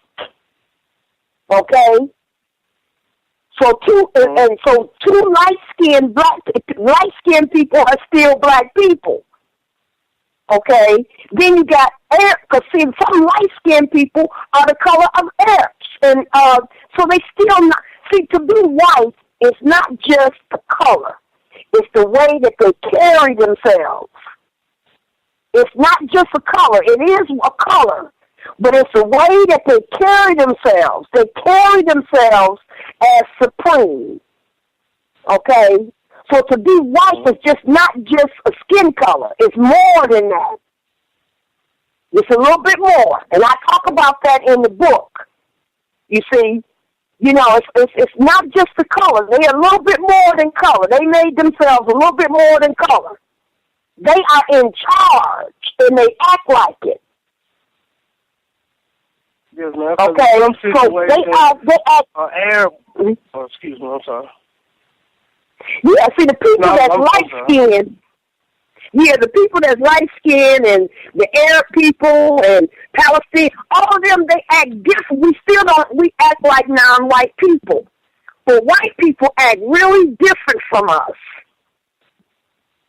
So that's why I say don't get caught up in the color thing so much, or the confuse. Don't get confused because we got light skin and we got brown skinned people and we got yellow people. Okay, Hawaiian people. I'm not really caught up on that because I come from a family where a lot of people are from my grandmother and my great grandmother. I have a lot of very high light skinned people in my family, so that doesn't confuse me. And I also know in different countries, some people might be non-white in this country, but you go to another country, they're considered white. Right. I'm just saying that it could happen. That it's not you could destroy the African features in a person. You know what I'm saying? I know a lot of people, they say, well, you could never destroy black don't crack, you know what I'm saying, this, that, whatever. But at the end of the day, everybody was once black, the whole world, because life started in Africa. So one drop of African blood makes you black. That means white people are black too, because the entire humanity started in Africa, so they have that one drop. So there is a certain caution that blacks must take to make sure that they don't sex themselves out of existence. I'm going to say this one more thing, and I promise I'm going to mute my line and continue to learn. I just got through watching the movie called The Casualties of War with Michael J. Fox. Old boy said, I'm talking about, this was a Dr. Wilson moment at his best. Gus, please, I don't know if you're going to do it, but please make a clip on this on YouTube. Watch Casualties of War, because this is a Dr. Wilson moment. Old boy, they was raping a Vietnamese female. And he was like, oh, you going to pull a gun on me? Because Michael J. Fox was trying to stop him. He was like, oh, you going to pull a gun on me? And then he threw his gun at Michael J. Fox. He was like, oh, everybody got a gun. He got a gun, I got a gun, he got a gun, I got a gun. But guess what? And he pointed to his crotch. And he said, but this is the ultimate weapon. See, this is the weapon. This right here is just a gun, but this right here is the ultimate weapon. And he proceeded to rape that female. And I'm gonna mute my line. And I'm gonna listen and learn. And thanks for letting me. Yeah. That's it. Yeah, the ultimate weapon. Yes, under racism, white men use their penises as weapons against non-white people. Yes, that is a weapon. They use it as a weapon. They will use their penis as a weapon against non-white people. They call that the ultimate weapon. You know, they use it that way. But see, they have to coerce you into that bedroom. And see, that's what they do. You know, they be nice and coerce you into that bedroom, and you don't know what their agenda is until it's too late, you know. The person that dialed in last 4 digits, 7856. 7856. Did you have a question for Miss Tate? Your line should be open. Yes, can I be heard? Yes, sir. Yeah, my question was, Ms. Tate, would you recommend putting your ethnicities or racial classification on applying for scholarships? No, Scholarships should not be given based on color. No, I wouldn't put my racial. No, if they ask me what race am I in, I would tell them non-race. I'm not in a race. No, I would not put that, on that application. No race. Okay, that was if they ask it, but sometimes they don't say that no more. Sometimes they talk about ethnic group. Okay, now then you can maybe answer that one if they use ethnic group. But if they use race, I wouldn't put my race in there. I would say non-race. Okay. Mm-hmm. That's it. Thank you. Right. Thank you. Even with that term ethnic group, ethnic, that's in Mr. Fuller's word guide. That's a term he has in there where he suggests not using that term either and asking for a detailed definition because he said that's another one where white people, they will kind of toss that term around and have vague definitions and frequently, in fact, I heard a white man, Bob Costas, he was talking about the Washington Redskins and all the controversy about whether or not the name should be changed and is it racist and blah, blah, blah. And he got to the end and he said, well, what if it was not the so-called Native Americans that this symbol was supposed to be referencing? What if it was referencing blacks? And what would be the corresponding name instead of Redskins or Asians or Latinos or some other ethnic group? And I noticed that he did not include white people in there. And I thought that was revealing as well. But that is a term Mr. Fuller does advise caution even around that term, so-called ethnic, as white people refine and do their warfare with words. Yes. Well, thank you, because I just called in I talked to Mr. Fuller to get a copy of the word of his book and the word guide. So, yes, I was a little off on that. Yeah, but I'm definitely... I'm not that familiar with that. The ethnic group is not the word to use either. Okay. Thank you. Mm-hmm. I'm still learning myself. Yes, I'm still learning. Yes. Let's see. Lashes. Your line should be open. You had a question for Miss Tate? Miss Tate, I have a quick question because I kind of fall in line with the gentleman from Alabama's sentiment. What makes you so sure that an offspring between a white and a non-white who is classified as black, that offspring will always come out as black? Yes, the child will be non-white, but there is a good chance that the non-white child will look phenotypically white, because in Brooklyn, where I live, well, not necessarily live, but I work around in that area, I see a lot of non-white children who are byproduct of one white parent who look phenotypically white. There's no African features in their face whatsoever. There is no dark tan whatsoever. And they have one white parent. So how can you be so sure that your position is that the child will always be classified as non-white, but basically classified as black? So I don't see any evidence that is true whatsoever. Yeah. Okay, well, I don't do the classifying. The white people are the ones that do the classifying. But yes, I have seen some cases, but they're not that many. But I have seen some cases where I think this one came from, I don't know if this was in Australia or somewhere, where the baby, it was a black female and a white man, and the baby came out looking more white.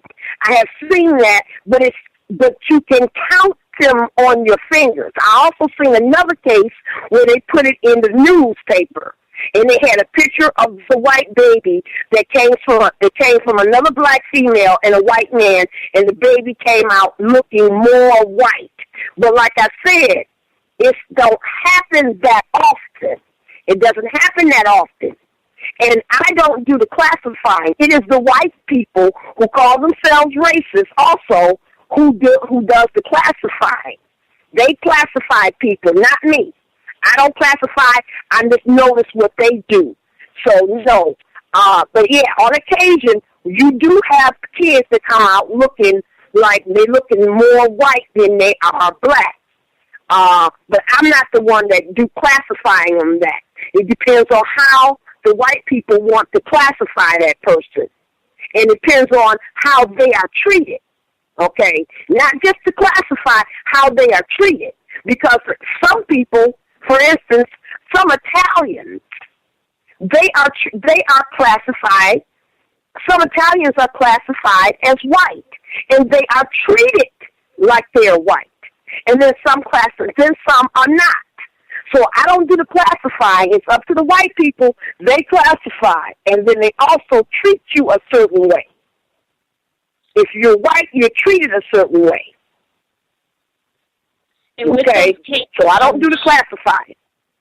And with the cases of those non-white children who do come out phenotypically European, do you think there's a good probability that those non-white children with European phenotypes are soon to be incubated in this day and age, the 21st century, in a predominantly white cultural environment so that they too can go on, one, be classified as white by other white people, and two, be the future carriers of racism, white supremacy? I, on my position, understand that having offsprings with one white parent is a very, very no-no in our book, and I do believe that act alone, that offspring as a byproduct of one white parent is going to be detrimental to non-whites, not white people. White people will benefit in the 21st century with this kind of behavior, not black people or non-white people. Yeah, but like I said, it ain't that many. You can count the number of people that happened to. So I can count only 2 cases where I've seen this happen. Now, in terms of who's going to classify them, it'll be white people that do the classifying, and it's also going to be white people who's going to treat them a certain way if they want to be treated white. And they're going to be welcome in the white community. They will, and they'll be treated a certain way. But that's entirely up to white people how they're going to do that. But it's not that many. So either white people already got a decision they've already made on that, whether that person is going to be considered white or black. They already got that worked out because this doesn't happen often. It's not that many cases where the kid come out black. It's not that many of them. Where the kid come out looking more white, looking more white than they do black, It's not that many cases, Ms. Tate, what I'm trying, I guess I'm not doing a good job trying to put forth is, I sense in the 21st century, the whole concept of the one-drop rule that white folks came up with in the 20th century no longer applies. The one-drop rule needs to be discarded altogether in the 21st century. It does not work. It's going to be detrimental to non-whites who are classified as black in the 21st century, where in the 20th century, it actually benefited our numbers. It's going to hinder our numbers in the 21st century is what I'm trying to put forth, because white people are going to reclassify these non-white offsprings by one parent with European phenotypical features as white, which I call the Latin American model, a.k.a. what the gentleman from Alabama just stated, the rabbit-proof fence model. It's going to happen here in the United States. And I do believe that's where they're going to increase white people's numbers and lower our numbers as non-whites who are classified as black. That may be true if that's what they're gonna do. I'm not, necessarily saying I know exactly what white people are gonna do with these two cases that I know about. See it's not that significant because it's not that many of it. It's not happening that often. It's only two cases that I know of. You might know of. It ain't that many for them to hoopla over. And two cases can't really change anything in terms of the numbers, and in terms of the numbers, we already outnumber, white people already outnumber non-white people in the U.S. already. So they already outnumber us already. The numbers of them. But now, if you look around the world, it's different. But if you look at the numbers in the United States, they already outnumber us. You see, but two cases, I don't think two cases is going to change too much. The two cases that I know about, where kids come out being, you said that rule doesn't exist anymore. I don't know, maybe not, but I just look at what I see, the numbers show that, there's not that many kids come out white after being with a black parent. It ain't that many of them that happens. There's only two cases that I've known about. One of them is out of this country, too. One of them was in another country. And one was inside this country, and one was outside the country. So I don't think that's going to make a big change in the numbers. Thank you, Ms. Tate. All right. Right on, Femi. If there are any other folks who have any questions, don't wait till the last minute. We have about 20 minutes left in the program. One person, they wrote a question, and this is about your book, Pieces of a Puzzle. Their question is, only a tiny fraction of black females even have the opportunity to be in a sexual relationship with white men, even if they wanted to. So I don't get the purpose of this book, talking about pieces of a puzzle. What is your response to that question, that only a tiny percentage of black females have the opportunity to be sexually involved with a white male?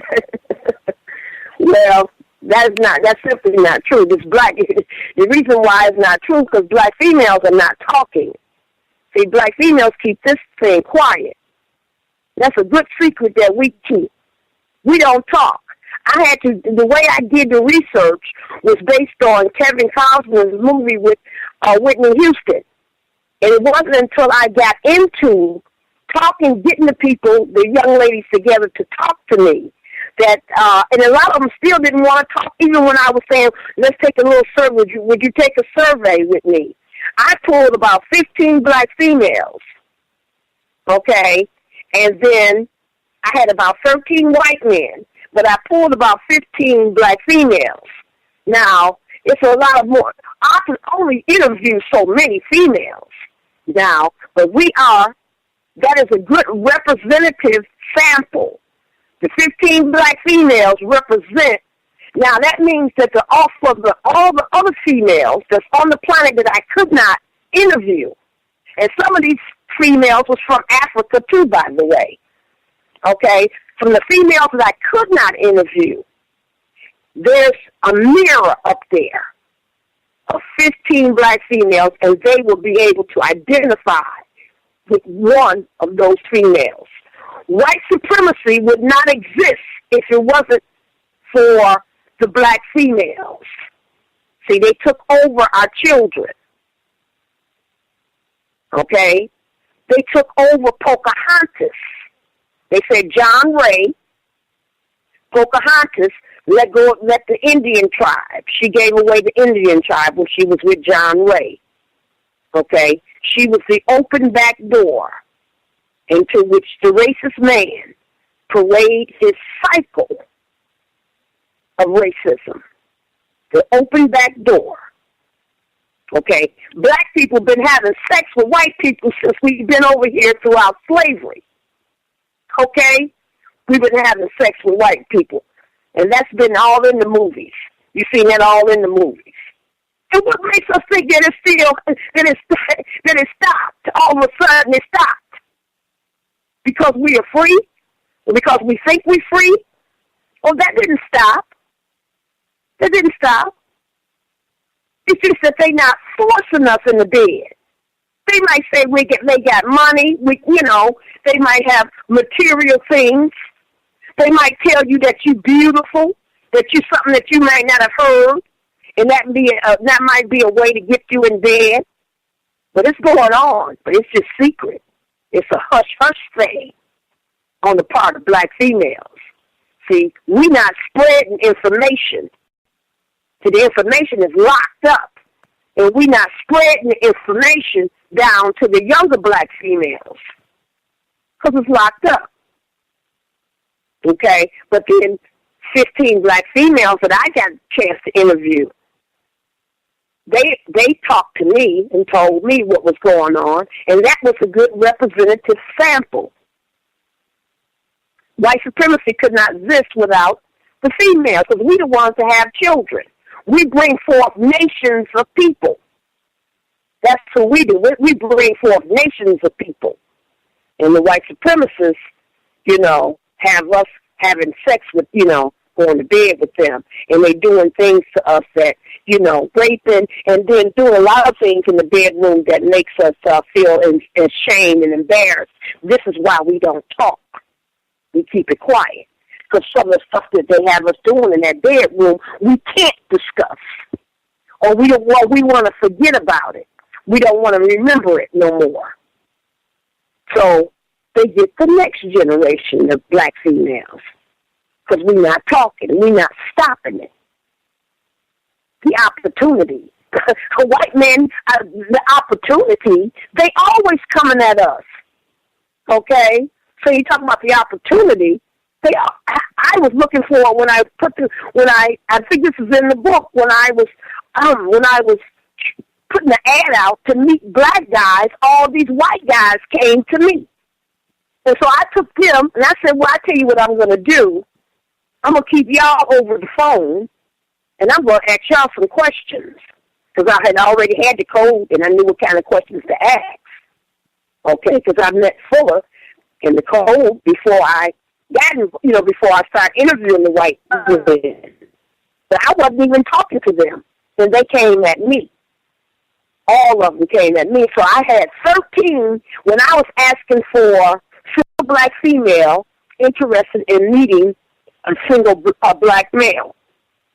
That was my ad. And then all these white men came.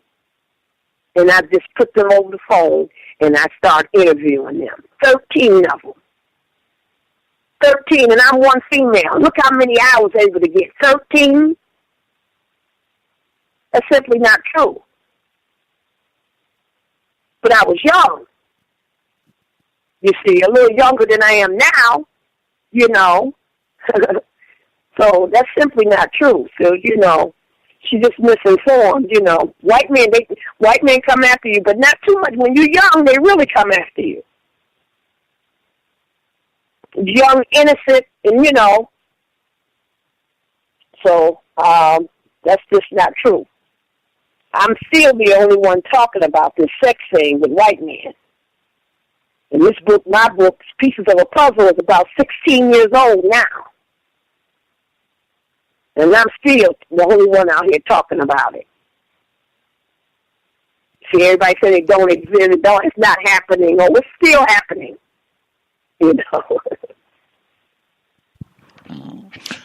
The person that dialed in 4586, did you have a question for Ms. Tate? Your line should be open.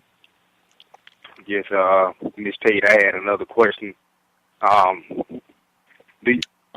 Actually, hang on one second, because you had already asked the question. I just want to make sure I get all the people who have not asked, and then I'll come back and make sure you can ask your question too, because there was one other person who I don't think we'd heard from. The person that dialed in, Carl, your line should be open. Thank you for being patient with me. The previous mail caller, I'll make sure I come back to you as well. Carl, did you have a question for Ms. Tate? Yes, this is Carl. Go ahead, sir. I was wanting to support Sister Tate in what she's saying about the many black females who are sexually active with white men. I'm 62 years old. And it was a well-kept secret. And what happened is several times that I had black power females while I was in college who later got involved with white men, but were often criticizing black men for being involved with white females. And then if you look at the movie Pinky, you see again where a black female back in the 40s was made into a movie. Now, they don't emphasize the white male, but they focus on the black female and the child identity crisis. And then in my own family, I have an aunt who got pregnant by a white female in the 40s who had to Brooklyn, New York, and left the child with my grandmother. But it was never told to the family who the white man was, or that the child was the product of a white male until my aunt died about 2002. Did it finally come out? So yes, this is a lot more, but a well-kept secret. Yes, it's a well-kept secret. Of course, I don't believe black males should not be in bed with white women also, but black females are the ones that have children. So I can't, I'm staying with the females because I wrote the book for the females. But no, black males should not have sex with white women also. But black females do have children, and that keeps that cycle going. It keeps the cycle because we have children, they have children, and it goes on. The cycle goes on and on. So if black females are talk, so we can kind of break this thing up. That there was, and I don't know what's going on, certain light complexion black females were selected by a beauty contest to become the mistresses of wealthy white men. Is the Black Panther, I can't think of his name right now, out of Oakland, who brought that out in his book. But I was raised in Durham, North Carolina, and there was often talk about the high yellow, the black females who were selected to become the mistresses of the wealthy white men. And then those women were taken care of from their teen years until they died. And often they had businesses and etc. Mm-hmm. Well, what was your question? I just wanted to support you and your state that is much more common. Okay, I didn't understand that. He's muffled. Yeah. I can't understand him. I think if I heard him correctly, he said he just wanted to support your statement and the comment, the answer basically to the listener's question about her saying that she didn't think black females having sexual intercourse with white men, she didn't think it was that much of it, that it was a small percentage of black females who were engaged in this behavior. He said he just wanted to support what you said, that it is unfortunately a lot of this happening according to what he's seen as well. Thank you for the input, Carl. The caller, I guess, who dialed in at 4586, if you had a question that you wanted to get in, we have about 7 minutes before the program wraps up. If you had a question you wanted to get in before we conclude, your line should be open, sir.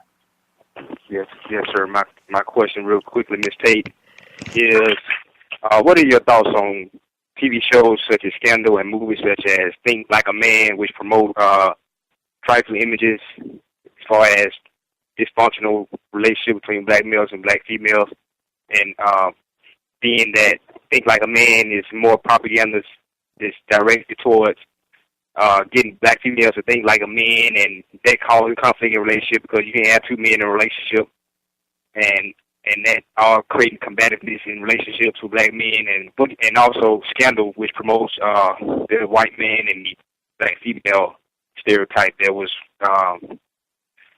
that originated from the Sally Hemings and Thomas Jefferson story. Yes. I was wondering what your thoughts were. Well, I'm sorry, I lost your question too. It's muffling. Yeah, go ahead and repeat it, sir. About the TV show Scandal, which promotes the stereotype of Sally Hemings and Thomas Jefferson, and also Think Like a Man, which promotes combativeness and conflict between black males and black females as far as getting black females to think like a man in a relationship with a black man. What are your thoughts on those two particular forms of media? Well, everybody, my thought is, and if you don't understand racism, white supremacy, what it is, what it entails, everything else that you try to understand will only confuse you. See, white supremacy, the failure of black male-female relationships is connected directly to white supremacy racism. Okay? So no matter, we can come up with anecdotes and kind of think, whatever, but until we hit racism, white supremacy, it's nothing that's going to do nothing, penetrate nothing, because you have to hit it from the root source. And the root source of our messed up, disastrous, and sometimes disastrous relationships are linked to white supremacy. Okay? So you really can't, you can come up with, everybody coming up with things that we can try to think like a man or whatever, until we think like white people. See, that's how we need to think. We need to think like them and figure this out. See, they can't have us together having a lot of offsprings. They got to keep the offsprings, lower. They got to keep that number down. Okay? Again, because they don't want to be sexed off the planet. You see what I'm saying? Or sex, they want to maintain their existence. So they don't want black. So they have black people having sex, have black males having sex with each other. See, they watching they counting the numbers. They count us. They see how many black people, how many black babies are being born. They watch all that stuff. So if they so in order to keep the numbers down, you keep a lot of conflict between the black male and female. See, you keep the numbers of babies being born. Keep the numbers down. Racism is behind the failure of the relationships. Gus, is there a way that Miss Tate can give out her email address someone that had any more questions that we weren't able to ask on the show. Ms. Tate, you want to give? Do you have an email? Well, yeah, I got an email through. Let me see, what was the name of it? It's through Amazon. I know the book can be found on Amazon.com. You go on Amazon. Pieces of a Puzzle is right there, and I think it's Pieces of a Puzzle RT at Amazon.com. You might be able to talk to me through that email. Okay, thank you. Okay. Mm-hmm. I think it's Piece of a Puzzle RT at Yahoo.com. I'm sorry. At Yahoo.com. Mm-hmm. Pieces of a Puzzle RT at Yahoo.com. That's right. That is right. Everything is in small letters. Small, no capitals. Thank you. All right. Mm-hmm. Right on. Before we wrap things up on the program, again, the book Pieces of a Puzzle. Make sure I give the subtitle as well. Pieces of a Puzzle, the one thing black females will not talk about. Do you have any suggestions? Because this pops up not just for black females, black males, black children even, I suspect.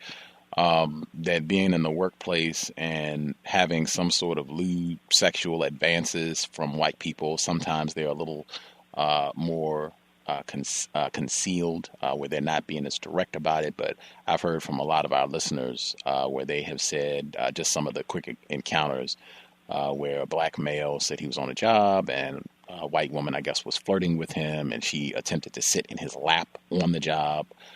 Black female saying that around the holiday time, just in conjunction with those crazy holiday parties and everything, where one of her white coworkers attempted to hug her on the job under the guise of, oh, it's holidays and, just wanted to wish you well while you go home to be with your family and all that. And then another black female was saying that she was getting just more direct commentary from the white males on the job, just really lewd statements. I think even one time she said that she had candy or chocolate on her desk, and one of the white males said, is this community chocolate? And she said, oh yeah, go ahead, take a piece. And he said, oh no, I wasn't talking about the chocolate. And I mean, it's even more. I hear this sort of thing all the time. What suggestions would you give on how black people can protect themselves in the workplace when these sort of comments are being made? Well, basically, the way you protect yourself is to arm yourself with questions and ask for the policy. You ask for the policy when you first get on that job. You want to know the rules and regulations, and you arm yourself with questions. That's how you protect your job, because you don't want to accuse nobody of anything. So the best way to hold down your job and stuff is to ask questions. That'll get you in and out of things. You don't want to complain. You just want to ask questions, and then you want to ask them to put things in writing. If it's something that it's allowed, is this what's going on the job? And if it's allowed, can I see it in writing, or do you have it in writing? Ask for stuff to be put in writing. Okay. Yes, and then if this, you want to know your policy. Is this the policy? So the best way to stay out of trouble and everything, and have them to back up, is to have questions. Then you can arm yourself with questions. That's how you really protect yourself, because they can't, because you're supposed to know what's going on. You see what I'm saying? So it doesn't hurt to ask questions now. You see what I'm saying? So you want to have your questions ready. And that's how you help you get out of the situation and stuff. And that usually back people off of you, too. The more questions you have, the more people back off of you. You see? Yeah, so that's what you do. You ask questions and make sure you have that policy. So what you want to know, is this in the policy? Is this part of the policy? And then you keep everything nice and neat, and you keep your job, too, But you don't want to accuse nobody. Don't go on there trying to accuse nobody of anything. You ask questions, and take notes and things like that, you know, and ask for stuff in writing. If this is part of the policy, you want to see it in writing, or you know, something like that, you know, and that kind of helps you to protect yourself on jobs and stuff. And of course, you know, if you're going to be late on a job, it's best to call in sick. Do not be late on no job. Okay? If you feel like you're going to be late, it's best for you to call in and, you know, and not go to work. You know, just don't go. If you think you're going to be late, you know, have a chance to call in, but do not be late on jobs, you know, because that's where they get us all the time. You know, don't be late to your job, because that's where they get black people all the time, you know. But if you feel like you're going to be late, call in. Call in and call off that job that day, you know. That's something that can help us out, you know, help us too, you know. So, and then, of course, you got to understand racism. Black people got to understand what kind of environment we under and the type of oppression that we under and how they operate, how white people operate. And then we'll be able to make counter moves once we figure out what move is being made on us, you know. And the attack is usually on that job. You have to be real careful. That job is something where they wage a lot of attacks on their job because they know people trying to survive, you know. And like I said earlier, I wouldn't go to no parties. No parties. That's not, you're not there to party. You're there to work and make a paycheck. You are not there to make friends with nobody. You're there to get a paycheck so that you got your own friends, but you don't party with people on the job. You leave that alone, you know. You don't do that. So that helps out a lot, too. So less conflict, less chaos. The more you get involved, the more chaos that comes up. So I wouldn't party with white people. You know, white people need to stop having fun with black people. You know, because we're not having fun. Not under racism like we should. We have to focus on how we going to survive.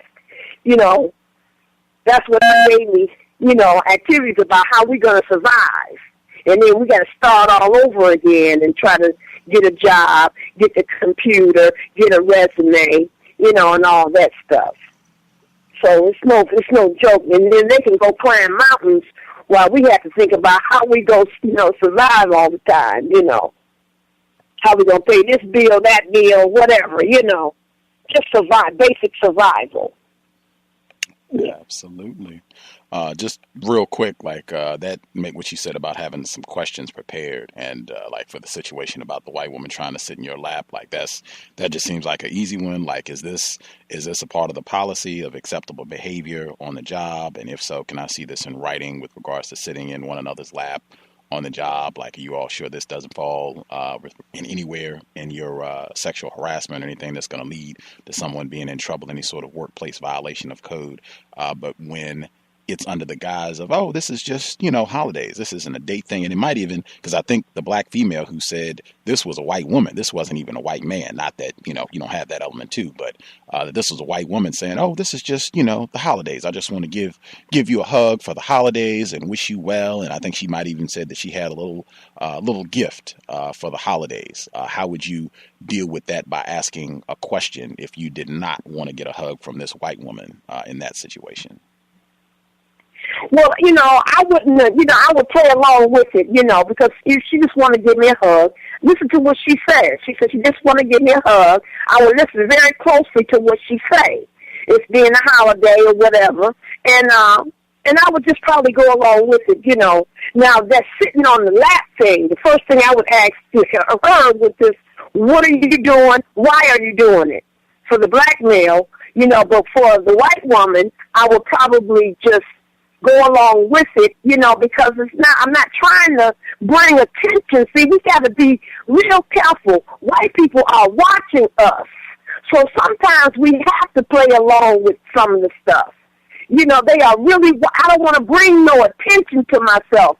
So if she basically asked her, I just want to do this because it's the holiday.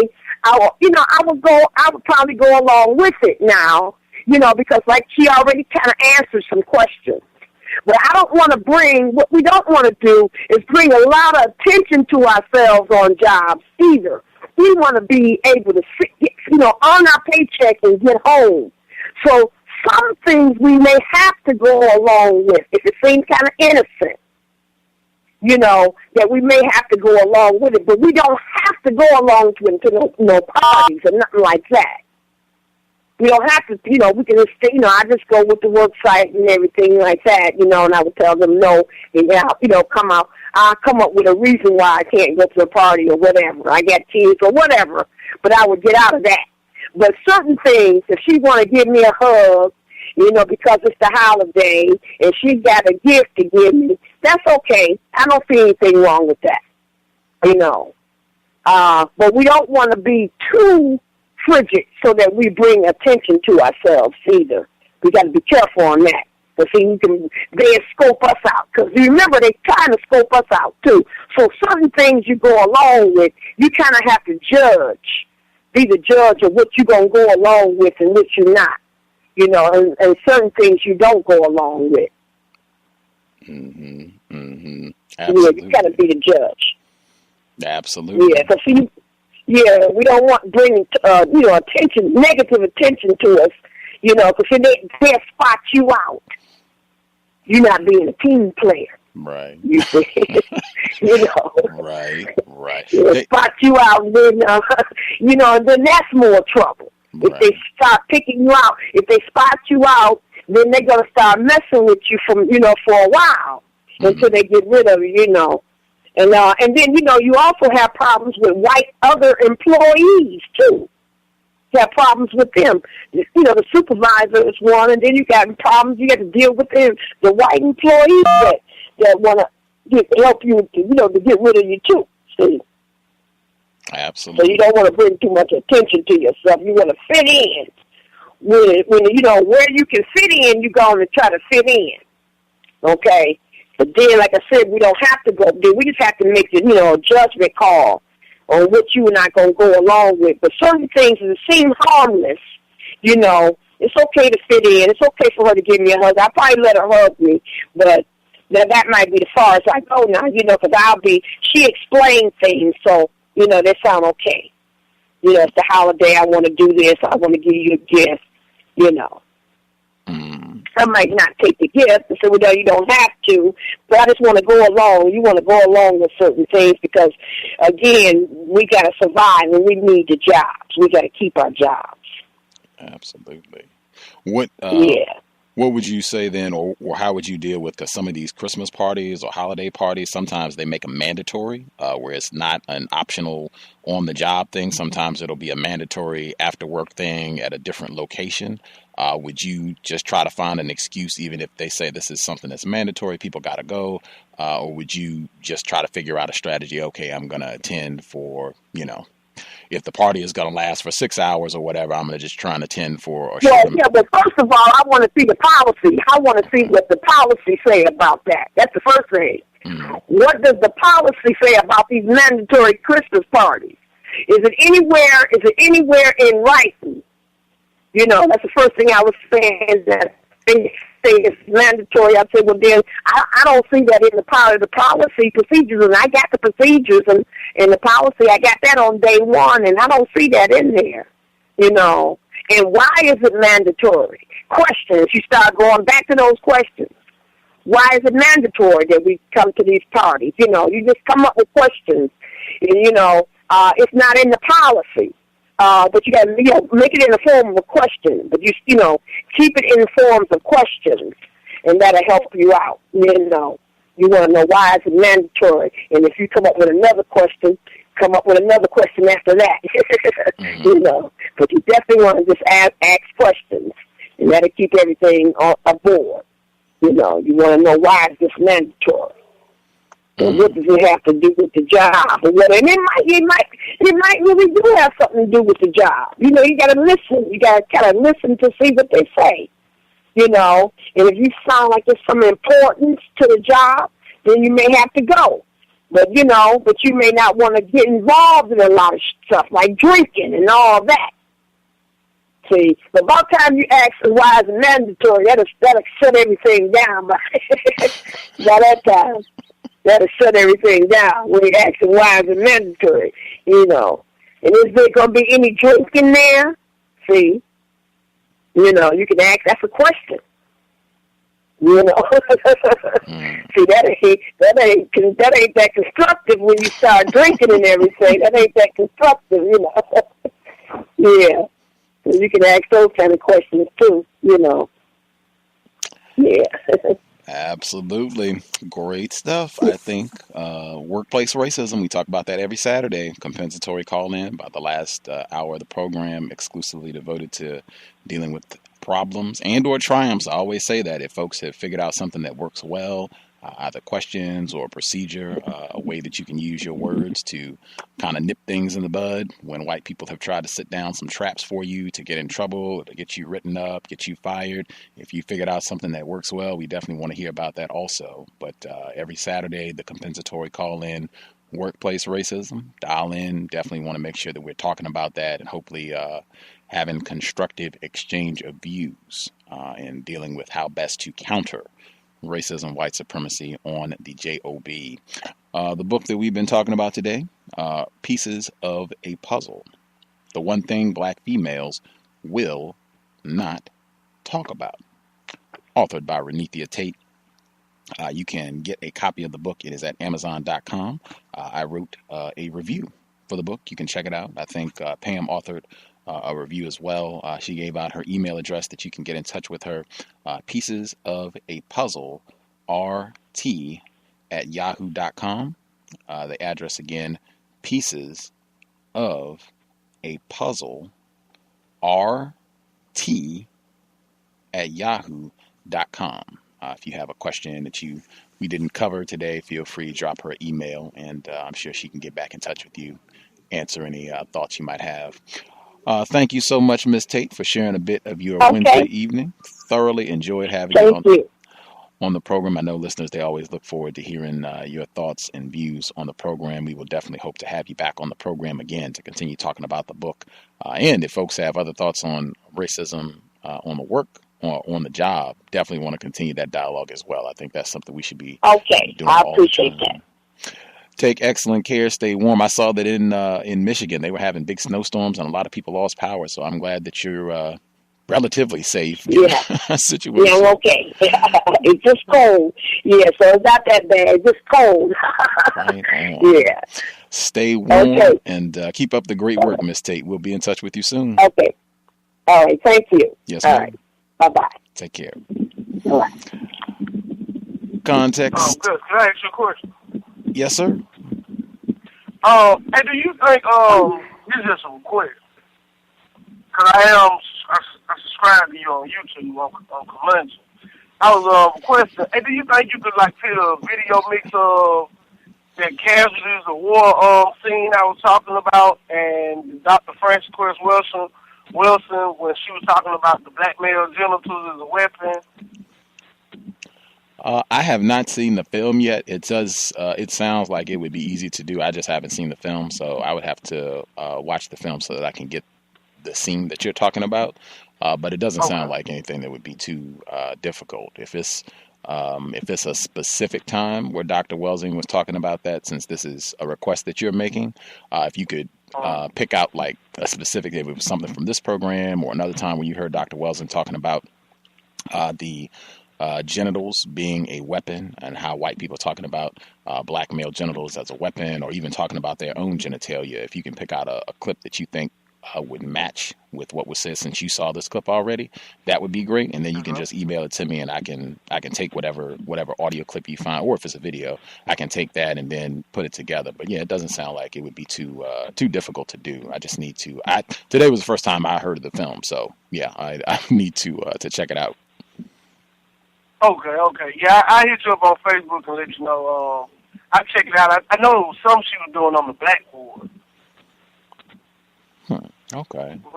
It might have been from a video from the Welsing Institute because I know she has a blackboard there typically in some of her other lectures. But yeah, if you find a video or something that you think matches up well with what you saw, if you shoot it to me on Facebook or shoot me an email, it sounds like something that would be pretty easy to put together.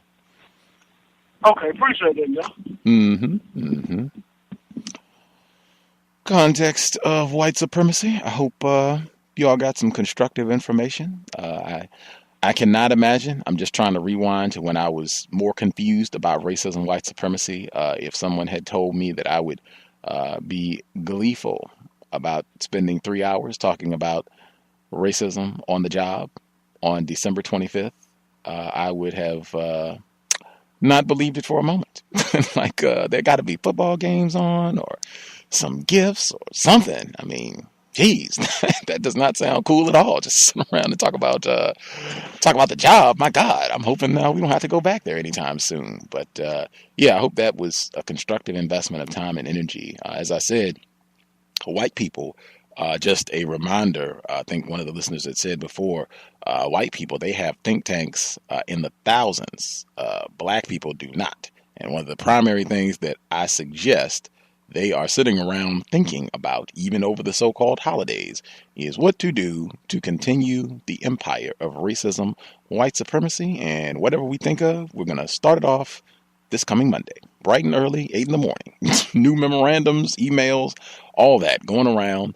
New policies and procedures that are going to help get black people fired and or have them going crazy while they are on the job. So I hope you got some food for thought. You can think it over. I always say with things that are related to the job, you definitely are the person that should be coming to the ultimate decision about what you think is the best way to go, which is the case for racism, white supremacy in general, but definitely on the job. You come to your own decisions after you've thought about things, what you think would be the best route to take, and make that decision, stick by it. And then, as I said earlier, have your workplace journal. If you have a journal or diary that you keep about racism, or just a notebook where you write down observations, notes, jot it down, and just see how things played out. That way you can see, okay, this is the route that I chose. This is how things worked out. Yay or nay, in my favor, not in my favor. And then, if it didn't work out in your favor, which you think would be the best route with hindsight, what would be the best thing to do? If it did work out in your favor, hey, you want to make sure you got that understood exactly what you did so that you can replicate that and maybe even share it with other people to say, hey, this is the situation that I had. This is what it did. This is what I did. And it worked out beautifully. I had no further problems on that issue. Everything was cool and stayed on my job. Everything was cool. That's the type of thing that you want to be able to note and have detailed, accurate information pertaining to.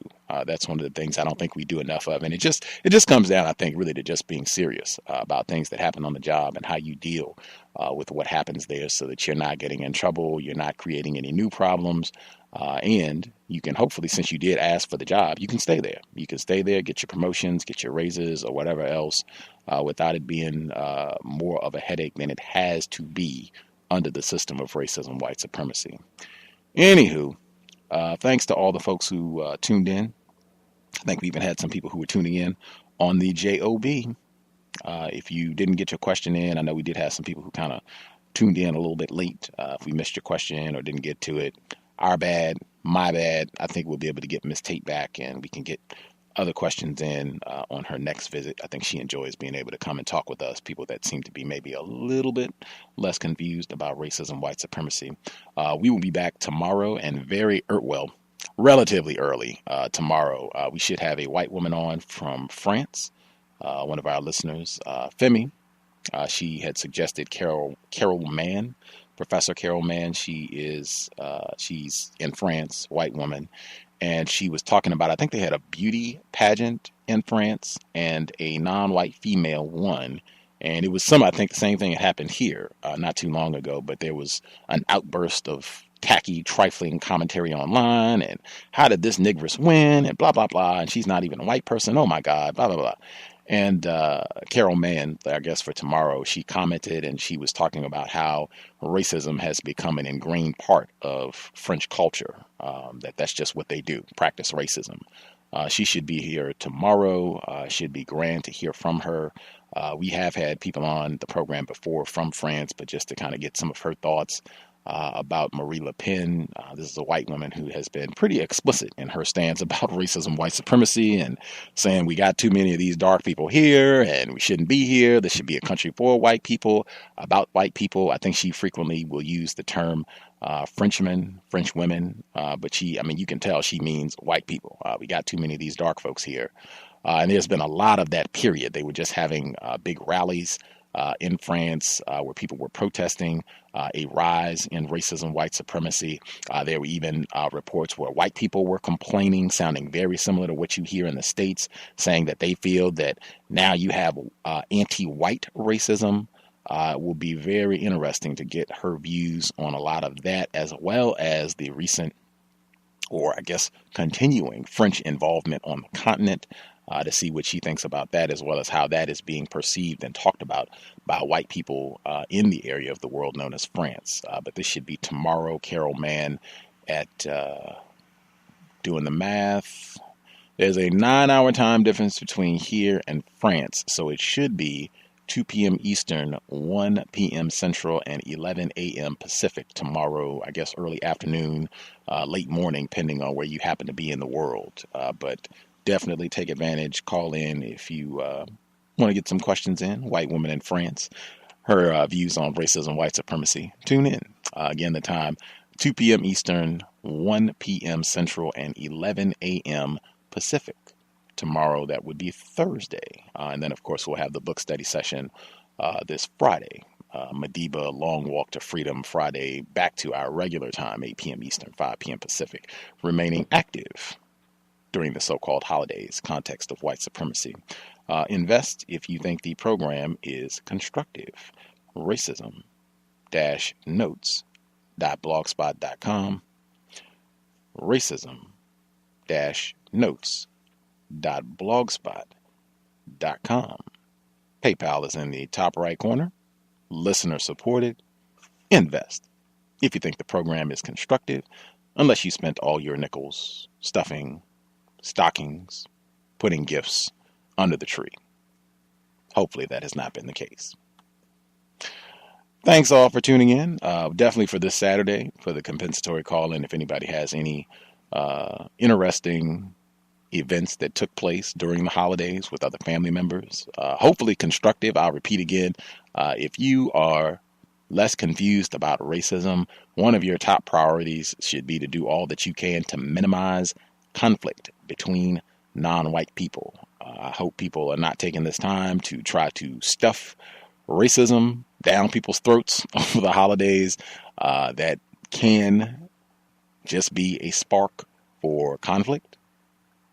If you are able to bring up racism and talk about it, Lord knows there have been lots and lots and lots of things in the media that you should be able to discuss. News events that have happened, the death of Madiba, folks that are in the Minneapolis area, certainly the situation that happened with the community college professor who brought up structural racism, Reneathia McBride, Paula Dean, Trayvon Martin, Jordan Davis. You got a smorgasbord of things that you can talk about, even some of the movies that have been coming out, The Butler and the movie on Madiba. You have a lot of things if people are paying attention to current events related to racism, Duck Dynasty, tons of things, endless amount of conversation that you could get to. Saturday Night Live and them not having black females on, Scandal. I mean, cup should be running over for you to be able to. But if you're not able to, if you have people that have a high level of rad and they just don't want to talk about racism, they're not receptive to it, fine too. No problem. Chill out. Have constructive time. Enjoy being around folks that you care about, and just try to make sure that conflict does not start. We'll be back tomorrow, very early, hopefully constructive. Tune in if you think the program's constructive. Thanks all for tuning in. We will do our prayer to wrap things up. Creator, we ask that you help us to remain patient with other victims of racism. We ask that you help us remain patient with ourselves. Infinitely increase our knowledge and understanding of the system of racism, white supremacy. Infinitely increase our ability and will to remain dedicated and steadfast towards the production of a global system of justice. Help us keep in mind our ultimate goal: universal man, universal woman, nothing short of that. It has been time. Replace white supremacy with justice as soon as possible. Context of White Supremacy signing out. Thanks all for tuning in. I'm a victim, brother. Goodbye. I'm a victim. I'm a victim of 400 years of conditioning. Shut up. The man has programmed my conditioning. Even my conditioning has been conditioned.